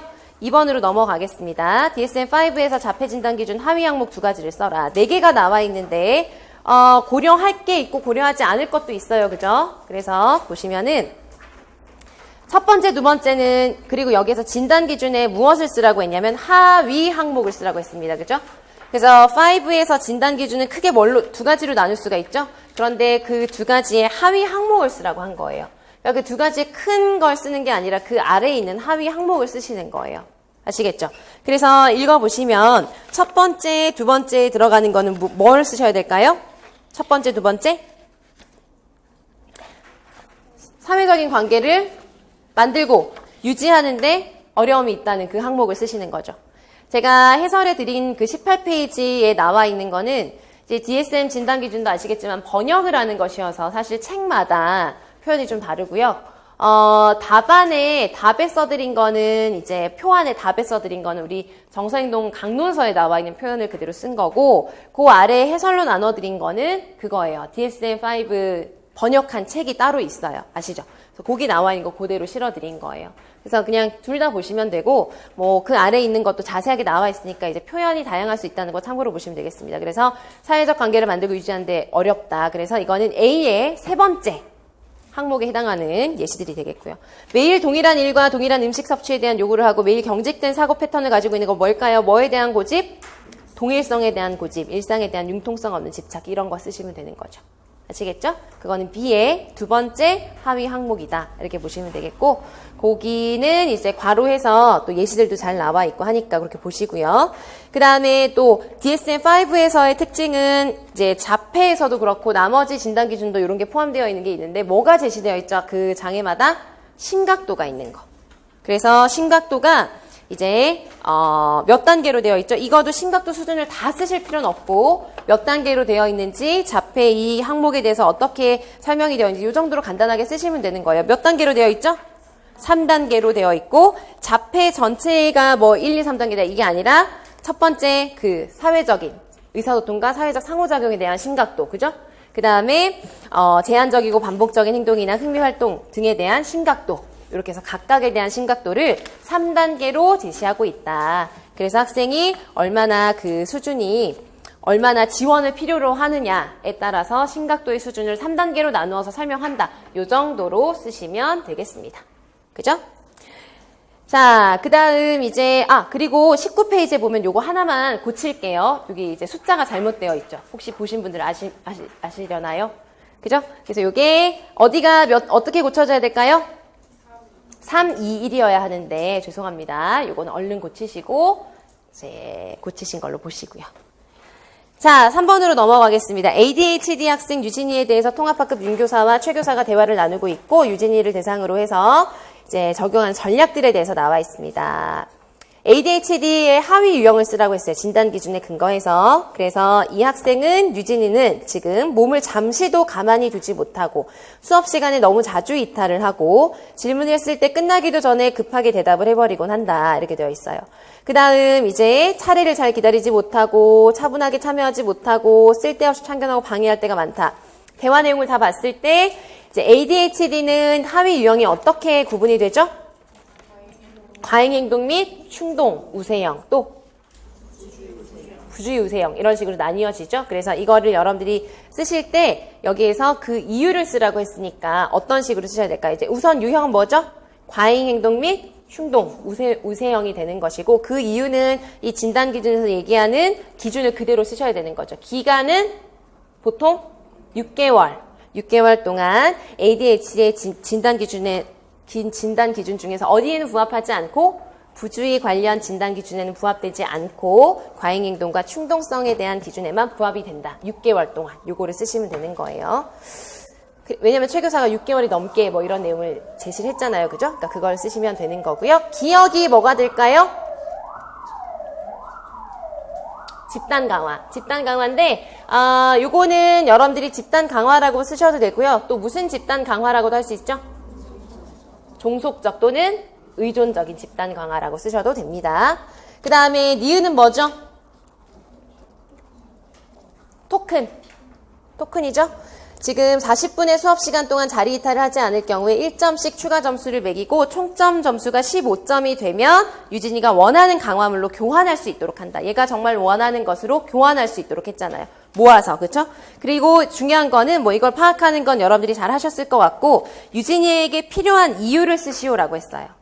그러니까 집단 강화가 유진이에게 적용될 수 있는 이유는 뭐라고 쓰시면 될까요? 여기에서 유진이의 상황을 가지고 쓰셔야 되겠죠? 유진이에게 이게 특별히 필요한 이유는 뭐라고 어떤 점을 관련해서 쓰시면 될까요? 또래들과 지금 어울리는 기회가 필요하잖아요. 그렇죠? 지금 상황이 좋지 않기 때문에. 그래서 그 점을 이유로 쓰시면서 이 집단 강화를 통해서 유진이의 또래 관계를 좀 더 개선시킬 수 있을 것이다. 이렇게 쓰실 수 있고 그 다음에 토큰 같은 경우는 지금 유진이가 바람직하지 않은 행동을 보이고 있잖아요. 토큰의 제일 중요한 목적은 바람직한 행동을 증가시키는 것이기 때문에 그 기본적인 목적을 가지고 쓰시면 되겠습니다. 그래서 이유를 쓰시는 것, 이런 것들이 이제 더 사실 뭐 명칭 쓰고 이런 건 다들 하시는 거고 이유를 문제에 주어진 조건과 관련 지어서 쓰셨느냐 요걸 확인하시기 바랍니다. 자, 그 다음 4번은 이제 기억에는 장특법, 법 내용을 이제 많이는 포함을 하지 않았고, 여러분들이 이 부분에서 이제 보행훈련이랑 관련된 법적 근거를 법 조항에 나와 있는 것에 하나여서 이제 쓰시면 되겠습니다. 그 다음에 이제 요소를 쓰시고, 그 다음 각각의 이유를 쓰시는 거죠. 그래서 기억의 내용, 보행훈련에 대한 법적 근거를 쓰실 때는 어디에 나와 있는 거 쓰시면 될까요? 특수교육 관련 서비스. 관련 서비스에 보면은 교육감은 필요로 하는 경우에, 이것도 다 필요로 하는 경우에라는 단서가 있죠. 필요로 하는 경우에 물리치료, 작업치료 등 치료 지원을 제공하여야 한다라고 되어 있고요. 이 안에 이러한 여러 가지가 포함이 되어 있는 거예요. 그래서 그것을 법적 근거로 여러분들이 쓰실 수 있고, 니은에 해당하는 거는 요소는 이건 뭐 쉬우시죠, 그죠? 자주 다니는 길에서 거리나 길이를 재기 위해서 보폭을 활용하는 건 뭘까요? 측정. 내가 사는 아파트 단지는 1동에서 5동까지 5개의 동이고 각 동은 10층으로 이루어지고 이제 1호부터 10호까지의 집이 있다. 이건 뭐죠? 번호 체계. 그 다음에 발자국 소리가 나면 아저씨가 왔구나. 이게 바로 뭐죠? 단서가 되는 것이겠죠. 그래서 뭐 이거는 요소를 쓰시는 건 어렵지 않으셨을 거고, 이런 그 보행이랑 관련해서 방향정의의 요소도 굉장히 문제로 꾸준히 많이 나오고 있죠. 이건 말고도 다들 이제 여러 가지를 정리를 잘 해주셔야 됩니다. 자, 그 다음 지팡이를 잡을 때 몸 중심에 지팡이를 두고 두 번째 손가락을 뻗도록 보통 합니다. 그죠? 이렇게 하는 이유가 무엇이냐? 이건 뭘까요, 이유가? 손가락의 끝으로 무엇이 전달되도록? 진동과 그 표면의 지면의 느낌이 잘 전달될 수 있도록 하기 위함이다. 그러니까 보행 같은 경우도 보행훈련이라던가 아니면 우리가 앞에서 봤던 중도중복장애 학생의 무슨 관련 지원이 있죠. 섭식, 배변.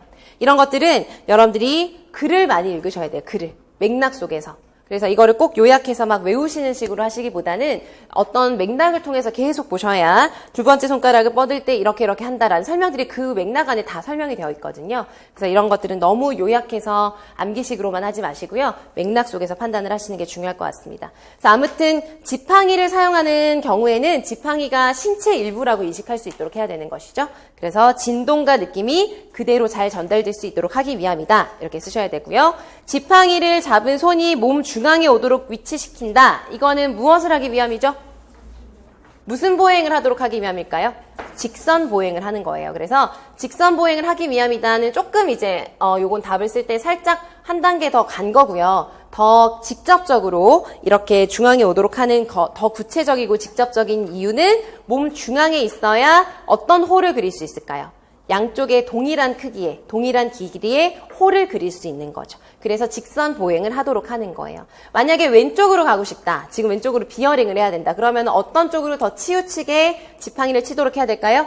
더 왼쪽으로 치우치고 오른쪽으로 가야 될 땐 오른쪽으로 치우치고. 그런데 지팡이를 잡은 손이 몸 중앙에 오도록 하는 거는 양쪽에 똑같은 길이의 홀을 그릴 수 있도록 하여 직선 보행을 하도록 하기 위함이다. 이런 식으로 쓰시면 아주 구체적인 내용이 되겠습니다.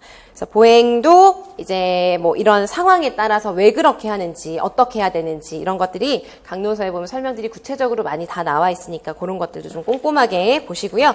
5번으로 넘어가겠습니다.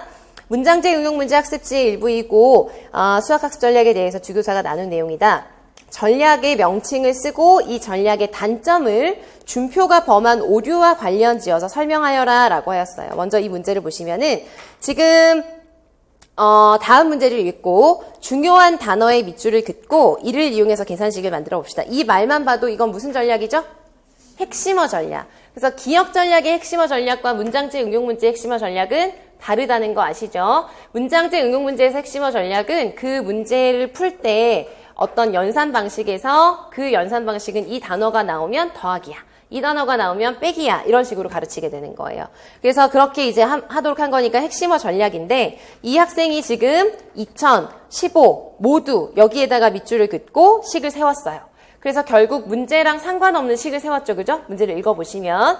그래서 핵심어 전략의 단점이 바로 뭐냐면은 그 지도하는 중요 단어에만 초점을 두고 다른 정보를 보지 않아서 다른 더 중요한 정보를 고려하지 않아서 부적절한 식을 세우는 오류를 범한다는 거예요.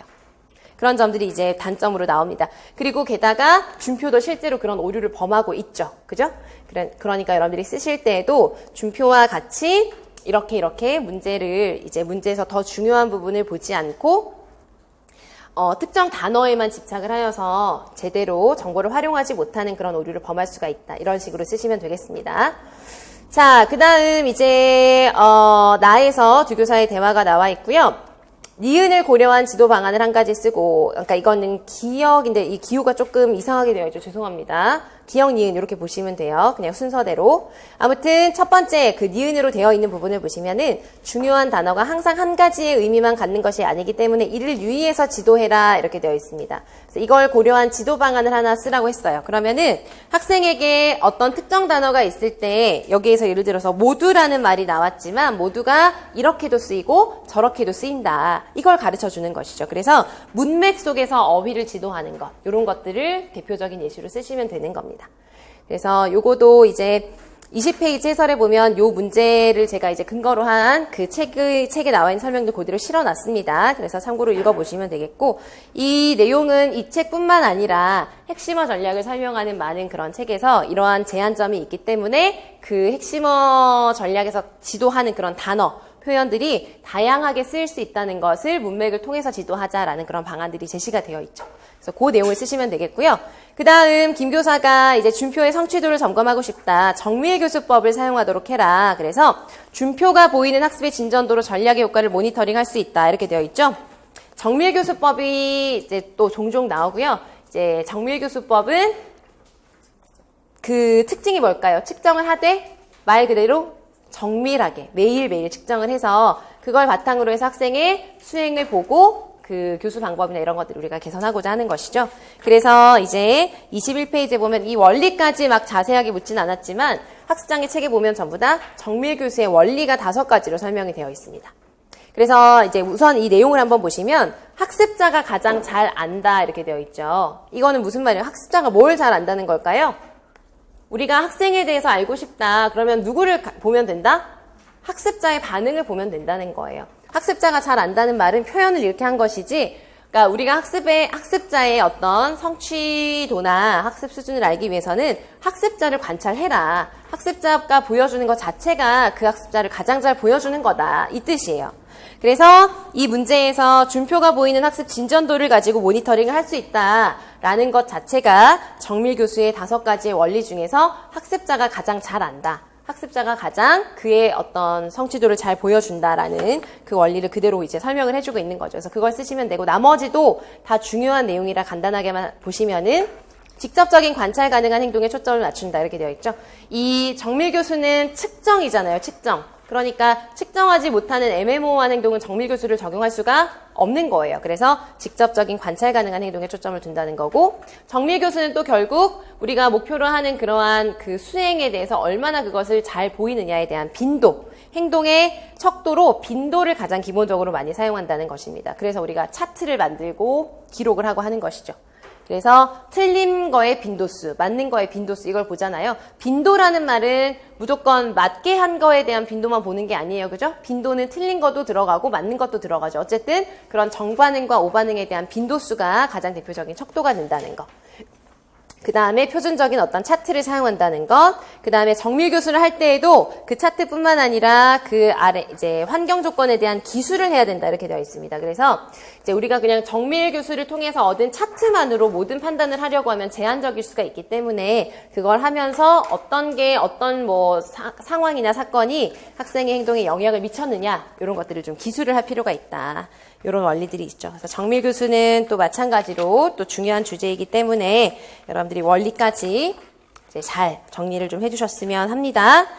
자, 넘어가서 6번은 이제 이거도 뭐 내용상으로는 많이 친숙한 내용이시죠? 그죠? 그래서 이거는 그레샴이 사회적 기술평가의 하위 유형을 이제 몇 개의 유형으로 나누나요? 3개의 유형으로 나누고 그 3개의 유형으로 나눌 때의 기준은 뭐죠? 뭘 기준으로 3개로 나누죠?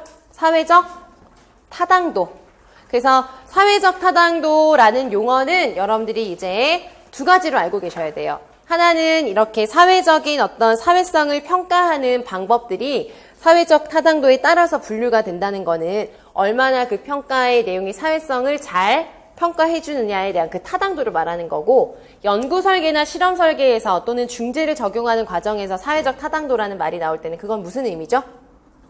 중재를 실시했을 때 그 학생 가까이에 주변 사람들이 그 중재의 효과를 어떻게 생각하느냐. 그게 사회적 타당도가 되는 거죠. 그래서 A 학생에게 어떤 뭐 토큰 제도를 적용을 했다. 그랬더니 부모님이 굉장히 만족스러워했다. 그러면 뭐가 높다? 사회적 타당도가 높은 거예요. 그래서 사회적 타당도가 쓰이는 맥락은 두 가지가 있다는 거 알아두시고 여러분들이 헷갈리지 말고 보시기 바랍니다. 여기에서는 사회성이라는 게 워낙 평가를 하는 게 어렵잖아요. 그죠? 그러니까 얼마나 사회적으로 그러니까 사회성을 얼마나 잘 평가를 해주느냐에 따라서 가장 타당도가 높은 게 몇 유형? 1유형. 그래서 이 안에 뭐가 들어가죠? 나에 대해서 가장 잘 평가해주는 게 누구일 것 같으세요, 여러분들? 제일 친한 친구, 가까운 부모님. 뭐 부모님은 또 우리를 잘 모를 수 있죠, 그죠? 가장 가까운 친구. 아무튼 측근, 가장 주변의 사람들이 판단해주는 게 제1유형에 들어가고요. 제2유형에 들어가는 게 뭘까요? 관찰이 들어가요, 대표적으로. 근데 중요한 건 어떤 관찰이어야 하냐면 자연스러운 관찰이어야 해요. 인위적인 상황에서 관찰은 3유형에 들어가요. 아시겠죠? 그래서 역할놀이를 시키고 하도록 하고 관찰하는 건 3유형에 들어가요. 그러니까 관찰도 자연스럽게 학생이 그냥 이게 평가하는 상황이다 이런 거 없이 자연스럽게 행동하는 걸 관찰하는 게 2유형에 들어가고요. 뭐 인위적인 관찰이라던가 검사 도구를 사용하는 것이라던가 이런 건 전부 다 3유형에 들어갑니다. 그래서 교우도 검사, 주변 친구들이 판단해 주는 거죠. 부모님과 면담 다 주변 사람들의 판단이죠. 그러니까 이건 몇 유형이다? 1유형이 되는 거고요. 제일 중요한 장점은 사회적 타당도가 높다는 거예요. 아시겠죠? 사회적 타당도가 높다는 게 뭐 특징이자 장점인데 단점은 뭐냐면은 이러한 그런 아무리 이제 타당도가 높은 그런 검사 방법이라고 하더라도 그런 사회적인 어떤 중재 프로그램이나 중재의 어떤 효과를 단기간에 빨리 반영해 줄 수 있는 방법은 아닐 수 있다는 거. 이런 것들이 대표적인 단점으로 설명이 돼요. 그래서 그런 것들도 이제 같이 알아두시면 좋을 것 같고요. 그 다음 패스트 전략도 나왔었고 해서 이제 슬램 전략을 한번 이제 연습 문제라고 생각하시면 되겠습니다. S가 뭐의 약자일까요? 스탑. 그러니까 일단 멈춰라. 그 다음에 L이 뭐죠? look. 봐라. 주변 상황을 좀 보라는 거예요. 그 다음에 A가 뭘까요? ask. 요청해라. 그래서 이게 어떤 상황인지 더 구체적으로 이제 상대방에게 어떤 의미인지 어떤 요구인지 이런 것들에 대해서 알아보고 요청을 하라는 거고요. 그 다음에 M이 make, 자신의 반응을 만들어라 이거예요. 아시겠죠? 그때 반응을 하라는 거죠. 그래서 이런 약자로 되어 있는 전략도 사실 뭐 보다 보면 끝이 없는데 다 보려고 하지 마시고 공통적으로 나오는 것들이 있죠. 많이 보이는 거. 그런 것만 좀 봐주시면 될 것 같아요. 자, 넘어가겠습니다. 7번은 수능 청력 검사에 대한 청력도이고요. 나는 수능 청력 검사 절차와 유의점에 대해서 나와 있습니다. 자, 가의 결과에 따른 청각장애 유형을 쓰라고 했어요. 가를 보시면 이제 청각장애 유형을 쓰라고 하면 우리가 뭘 확인해야 되죠? 기도골도를 확인해야 됩니다. 자, 기도가 괜찮고 기도가 괜찮은 게 아니라 골도는 괜찮은데 기도가 손상됐다. 그럼 뭐죠? 전음성 청각장애. 기도골도가 다 손상되어 있으면서 비슷하게 계속 붙어 있어요. 뭐죠? 가뭄신경성. 그 다음에 둘 다 손상되어 있는데 뭐가 더 심하다? 기도 손상이 더 심하다. 그러면 뭐다? 혼합성. 그래서 이건 뭐가 되죠? 혼합성이 되는 거 아실 거고, 여러분들이 이것도 마찬가지로 그와 같이 판단한 이유를 쓰라고 했어요. 그러니까 기도골도 손상에 대해서 여러분들이 간단하게 요약해서 쓰시면 됩니다. 자, 그 다음 기억의 이유를 쓰라고 했고요. 기억의 이유는 자 보시면 가 청력도의 기도 청력 검사의 결과가 같을 때에는 각 주파수 대역 사이에 자 주파수 대역이 여기서 뭘 의미하는 거죠? 여기서 말하는 주파수 대역이 뭐죠? 어디를 말하는 거죠? 주파수 대역 1000, 2000 그 부분을 1000, 2000 이 부분이 대역이에요. 이제 대역이라는 말을 쓰는 이유는 뭐냐면은 우리가 어떤 소리의 주파수를 1111 주파수 막 이렇게 하는 건 어려운 거예요. 그래서 1000 주변의 주파수 이런 식으로 보게 되는 거거든요. 그래서 그걸 우리가 뭐라고 표현하냐면 대역이라고 표현을 하는 거예요. 그래서 주파수 대역 사이라고 하는 거는 1000과 2000 사이, 2000과 4000 사이 여기를 말하는 거예요. 중간 주파수에 대한 역치 측정을 추가로 할 필요가 없다라고 되어 있잖아요. 그죠? 그래서 그거에 대한 이유를 쓰라고 했습니다. 그래서 이거는 뭐냐면은 자 그러면은 뭐라고 생각하시면 되냐면 예를 들어서 1000Hz와 1000 주파수 대역과 2000 주파수 대역 사이의 중간 주파수는 어디일까요? 1500이 되겠죠. 그러니까 때에 따라서는 1000하고 2000을 해서 다 봤더니 1500에서 한 번 더 해봐야 되겠다라고 판단이 설 수가 있어요. 그 기준이 뭘까요? 1000과 20 사이의 역치 수준 차이가 20 이상일 때. 그래서 그 대역과 대역 사이에 20dB 이상 차이가 난다는 건 많이 나는 거예요. 그래서 확 꺾여요. 그럴 때에는 그 중간 주파수에서 한 번 더 검사를 해봐야 되는데 지금 그런 경우는 없어요.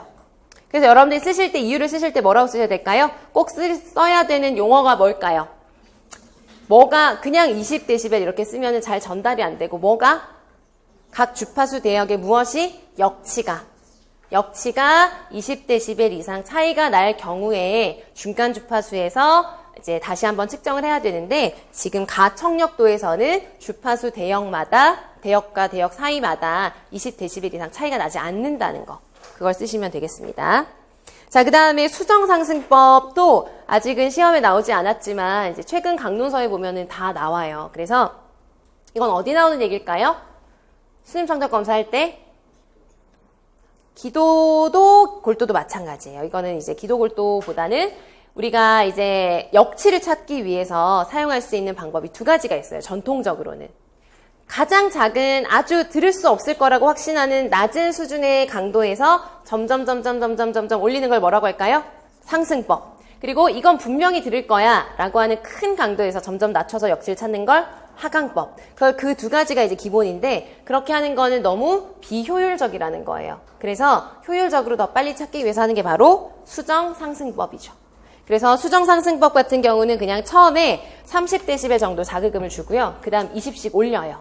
그래서 학생의 반응을 20dB씩 보고 그 다음에 학생이 듣는지 듣지 못하는지에 따라서 들으면 뭐 예를 들어서 10dB를 낮추고 거기서 또 못 들으면 5dB를 높이고 뭐 이런 식으로 왔다 갔다 하는 거예요. 그러니까 상승법이나 하강법은 그냥 쭉 올리거나 쭉 낮추거나 해야 되잖아요. 이거를 좀 이제 섞어서 한다고 생각을 하시면 돼요. 그래서 그거에 대한 구체적인 방법이 그대로 이제 22페이지 답에 보면 나와 있죠. 그래서 이제 30dB의 자극음을 먼저 제시하고 반응이 없으면, 그러니까 반응이 없다는 건 30dB도 뭐 듣지 못한다는 거잖아요. 그죠? 그러니까 더 크게 50으로 높여주고 반응이 나타날 때까지 거기에서 10씩 계속 올리는 거예요. 그 다음에 반응이 있으면 다시 10을 내려보고 또 반응이 없으면 5를 올려보고 이런 식으로 해서 가청 역치를 찾는 방법입니다. 그래서 이건 구체적으로 설명이 되어 있는 거고 다른 말로 절충법이라고도 얘기를 하는 거예요. 그래서 이것도 같이 알아두시면 좋을 것 같고요. 그 다음 디귿. 골도검사 차폐 시 다음과 같이 주파수 대별로 제시된 크기만큼을 더해서 차폐음을 들려준다. 자, 골도 청력 검사는 차폐를 언제 하죠? 항상 하죠. 항상. 그래서 그 이유를 만약에 어떤 용어를 가지고 설명을 해야 된다. 그럼 뭐 때문에 양의 감쇄가 0이라고 볼 수 있기 때문에 뭐 0에서 10 뭐 이렇게 얘기를 하지만 거의 그냥 0이라고 보는 거예요. 양의 감쇄라고 하는 거는 뭐가 일어날 때? 반대 청취가 일어날 때 반대쪽으로 에너지 손실이 없다. 그러니까 항상 뭐가 일어난다? 반대 청취가 일어난다고 볼 수 있기 때문에 골도 청력 검사 같은 경우는 항상 차폐를 해야 된다. 그래서 이제 그거는 그냥 전제 사항이고요. 그렇게 차폐를 할 때 이렇게 주파수 대별로 뭐 하라는 거냐면은 차폐 시 다음과 같이 주파수 대별로 제시된 크기만큼을 더해서 차폐음을 들려주라는 거예요. 그래서 이거는 뭐냐면은 이제 문제에서도 디귿과 같이 차폐음을 들려주는 이유를 폐쇄 효과랑 관련지어서 쓰라고 했죠. 폐쇄 효과가 뭘까요? 이거는 차폐에서만 나타나는 게 아니라 우리가 일상생활에서도 귀 막고 있으면 일어나는 게 폐쇄 효과예요. 뭔가 우리 귀를 막으면은 이 안에 뭐가 증가한다? 압력이 증가해서 압이 증가를 해서 원래 소리보다 더 크게 듣게 되는 그런 현상을 말하는 거예요. 그래서 이것을 여기에서 고려하는 이유가 뭐냐면 골도 차폐 검사를 할 때에도 이제 차폐음을 들려주기 위해서 비검사기에다가 헤드폰을 씌워주잖아요. 그죠? 그러면은 그 과정으로 인해서 골도 차폐 검사를 하는 경우는 그 차폐음을 들려주는 과정에서 동일한 그 음을 이제 검사음을 들려주는 경우에도 그것을 더 크게 들을 수가 있는 거예요. 그러니까 그만큼 차폐음도 더 올려주어서 반대 청취가 일어나지 않도록 해줘야 되는 거예요. 근데 그러한 폐쇄 효과가 일어나는 것도 주파수 대별로 이렇게 좀 차이가 있다는 거예요. 그래서 주파수에 따라서 차폐음을 이만큼씩 더 추가해서 들려주자. 라는 거예요. 좀 자세한 내용이긴 한데 이제 폐쇄 효과를 고려를 해서 차폐음을 얼마나 더 추가해서 들려주냐에 대한 개념이에요. 골도는 이제 무조건 차폐하는 거는 그냥 전제된 사항이고요. 검사를 할 때 차폐음을 주파수 대역별로 요만큼씩 더 크게 들려주어야 한다. 그 이유는 폐쇄 효과가 나타날 수 있기 때문이다. 그래서 폐쇄 효과의 어떤 의미를 그대로 이제 풀어서 쓰시면서 그만큼이 이제 나타날 수 있기 때문에 뭐 주파수 대별로 이제 폐쇄 효과가 이만큼씩 더 이제 수치가 나와 있는 대로 나타날 수 있기 때문에 차폐음도 그 강도만큼 더 크게 들려주어서 반대 청취가 일어나지 않도록 폐쇄 효과에 따른 영향을 받지 않도록 하기 위함이다. 이런 식으로 이제 여러분들이 문장을 완성해서 꼭 써보시기 바랍니다. 자, 그 다음 마지막으로 이제 8번 문제는 논술형 문제가 되겠고요. 이거는 이제 양명희 교수님 책 많이 보시죠? 그래서 양명희 교수님 책이 작년에 새로 나왔잖아요. 작년 하반기에 새로 나왔는데 거기에 보면 이제 뭐 달라진 몇 부분이 이제 크게 눈에 띄는 게 있는데 용어가 좀 확 바뀌었고 몇몇 부분에 대한 용어가 좀 바뀌었고요. 그 다음 이제 많이 바뀐 것 중에 하나가 좀 추가된 것 중에 하나가 학교 차원의 긍정적 행동 지원에 대한 설명이 좀 추가된 게 있어요. 그래서 거기는 여러분들이 꼭 이제 책을 이제 뭐 빌리시던가 하셔서 그 챕터는 꼭 보셨으면 좋겠어요. 워낙 중요한 주제니까. 그래서 이것도 여러분들이 뭐 다양하게 논술이니까 연습 문제를 이제 보시면 되겠는데 제가 설명해 드릴 부분은 가가 지금까지 우리가 원래 알고 있던 학교 차원의 긍정적 행동 지원의 그림이고요. 나가 새롭게 제시가 된 거예요. 차이가 뭐죠? 전체적인 흐름은 거의 비슷하거든요. 큰 내용이 달라진 건 아닌데 뭐가 없어졌죠? 선이 없어진 거예요. 그래서 이렇게 선을 없앴다는 의미가 뭘까요? 그 이전 것도 사실 뭐 꼭 이 퍼센테이지를 꼭 지켜야 되고 이런 건 아니었지만 퍼센테이지를 이렇게 만들어 놓으면 그래도 이 안에는 대략 이 정도 들어간다라고 이렇게 자꾸 자르게 될 거 아니에요. 그렇죠? 그래서 그런 걸 없애자는 거였어요. 그래서 더욱더 융통성 있게 전 과정이 다 통할 수 있도록 이제 유연하게 진행을 할 수 있도록 하는 것이죠. 아시겠죠? 그래서 이게 더 최근의 내용이라고 보실 수가 있는 거예요. 그래서 가와 나에서 이제 가의 제한점 때문에 나가 나온 거거든요. 그렇겠죠?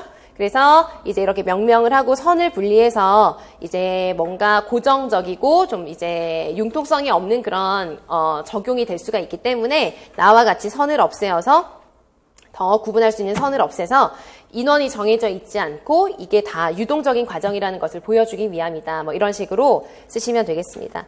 그 다음 이제 두 번째 조건 같은 경우는 연속적 행동 지원 체계에서 단계가 진행됨에 따라서 중재 강도와 지원의 범위가 어떻게 변화하는지에 대해서 이제 모형과 관련해서 쓰라고 했는데 요거는 이제 해설해 보시면은 이 나에 대한 그림을 설명하는 또 다른 그림을 제가 그래서 실어놨어요. 그래서 보시면은 그림이 나와 있고 양쪽에 하나는 중재의 강도가 하나는 지원의 범위인 거 보이시죠? 그래서 지금 문제를 보시면 중재의 강도와 지원의 범위가 어떻게 변화하는지를 써라. 그러니까 그냥 쉽게 쓰시면 돼요. 그래서 중재의 강도가 어디로 갈수록 그쵸? 개별적인 중재 또는 3차적인 예방으로 갈수록 어떻게 된다? 강도가 점점 강해진다. 이런 차원으로 설명을 하시면 되고 지원의 범위는 어떻게 된다? 1차적인 범위로 갈수록 더 범위는 넓은 거예요. 그쵸? 그러니까 우리가 3차로 갈수록 지원하는 범위는 더 개별화되고 특수화되는 거잖아요. 그 내용을 여러분들이 쓰시면 되는 거예요. 아시겠죠? 그래서 그걸 또 참고하실 수 있는 목표가 1차, 2차, 3차에 제가 이제 강론서에 나와 있는 거 그대로 실어놨습니다. 그 다음 또 이것도 다 양명희 교수님 책에 나와 있는 설명들이거든요. 거기에 다 근거를 둔 건데 학교 차원의 긍정적 행동 지원과 RTI가 또 유사하다는 거죠. 유사하죠, 그죠? 이렇게 과정적으로, 단계적으로 접근하는 방식도 유사하고요. 그리고 이거를 통해서 학생이 이 장애다, 이것보다는 계속 선별해 나가는 과정이잖아요, 그죠? 그러한 그 공통점들이 설명이 되어 있습니다. 그래서 그 공통점도 이제 학생을 지원하기 위해 다층 체제, 여러 가지 체계를 적용을 하고 증거 기반이며 그다음에 의사결정을 위한 그런 과정들을 거치게 된다는 거, 이런 것들. 평가의 과정적인 어떤 그런 절차를 통해서 학생에 대한 어떤 문제점을 발견해가는 것이다. 이런 것들을 키워드로 해서 여러분들이 이거는 답이 한 가지만 있는 게 아니라 이제 논술 문제니까 표현이 하나로만 정해져 있는 것은 전혀 아니죠. 그죠? 그러니까 이 내용을 바탕으로 해서 여러분들이 한 번씩 꼭 연습 문제로 생각을 하시고 답안에 이제 들어가도록 써보시면 좋겠습니다. 자, 그래서 설명을 좀 쉬는 시간 없이 하면 조금 일찍 끝날 줄 알았는데 이제 비슷하게 끝나게 되었는데 아무튼 처음에도 말씀드렸지만 점검해봤다 이렇게 생각을 하시고요. 여러분들이 그냥 어떤 걸 좀 더 보완해야 되는지 이런 것들 확인하시는데 활용하시면 좋겠습니다.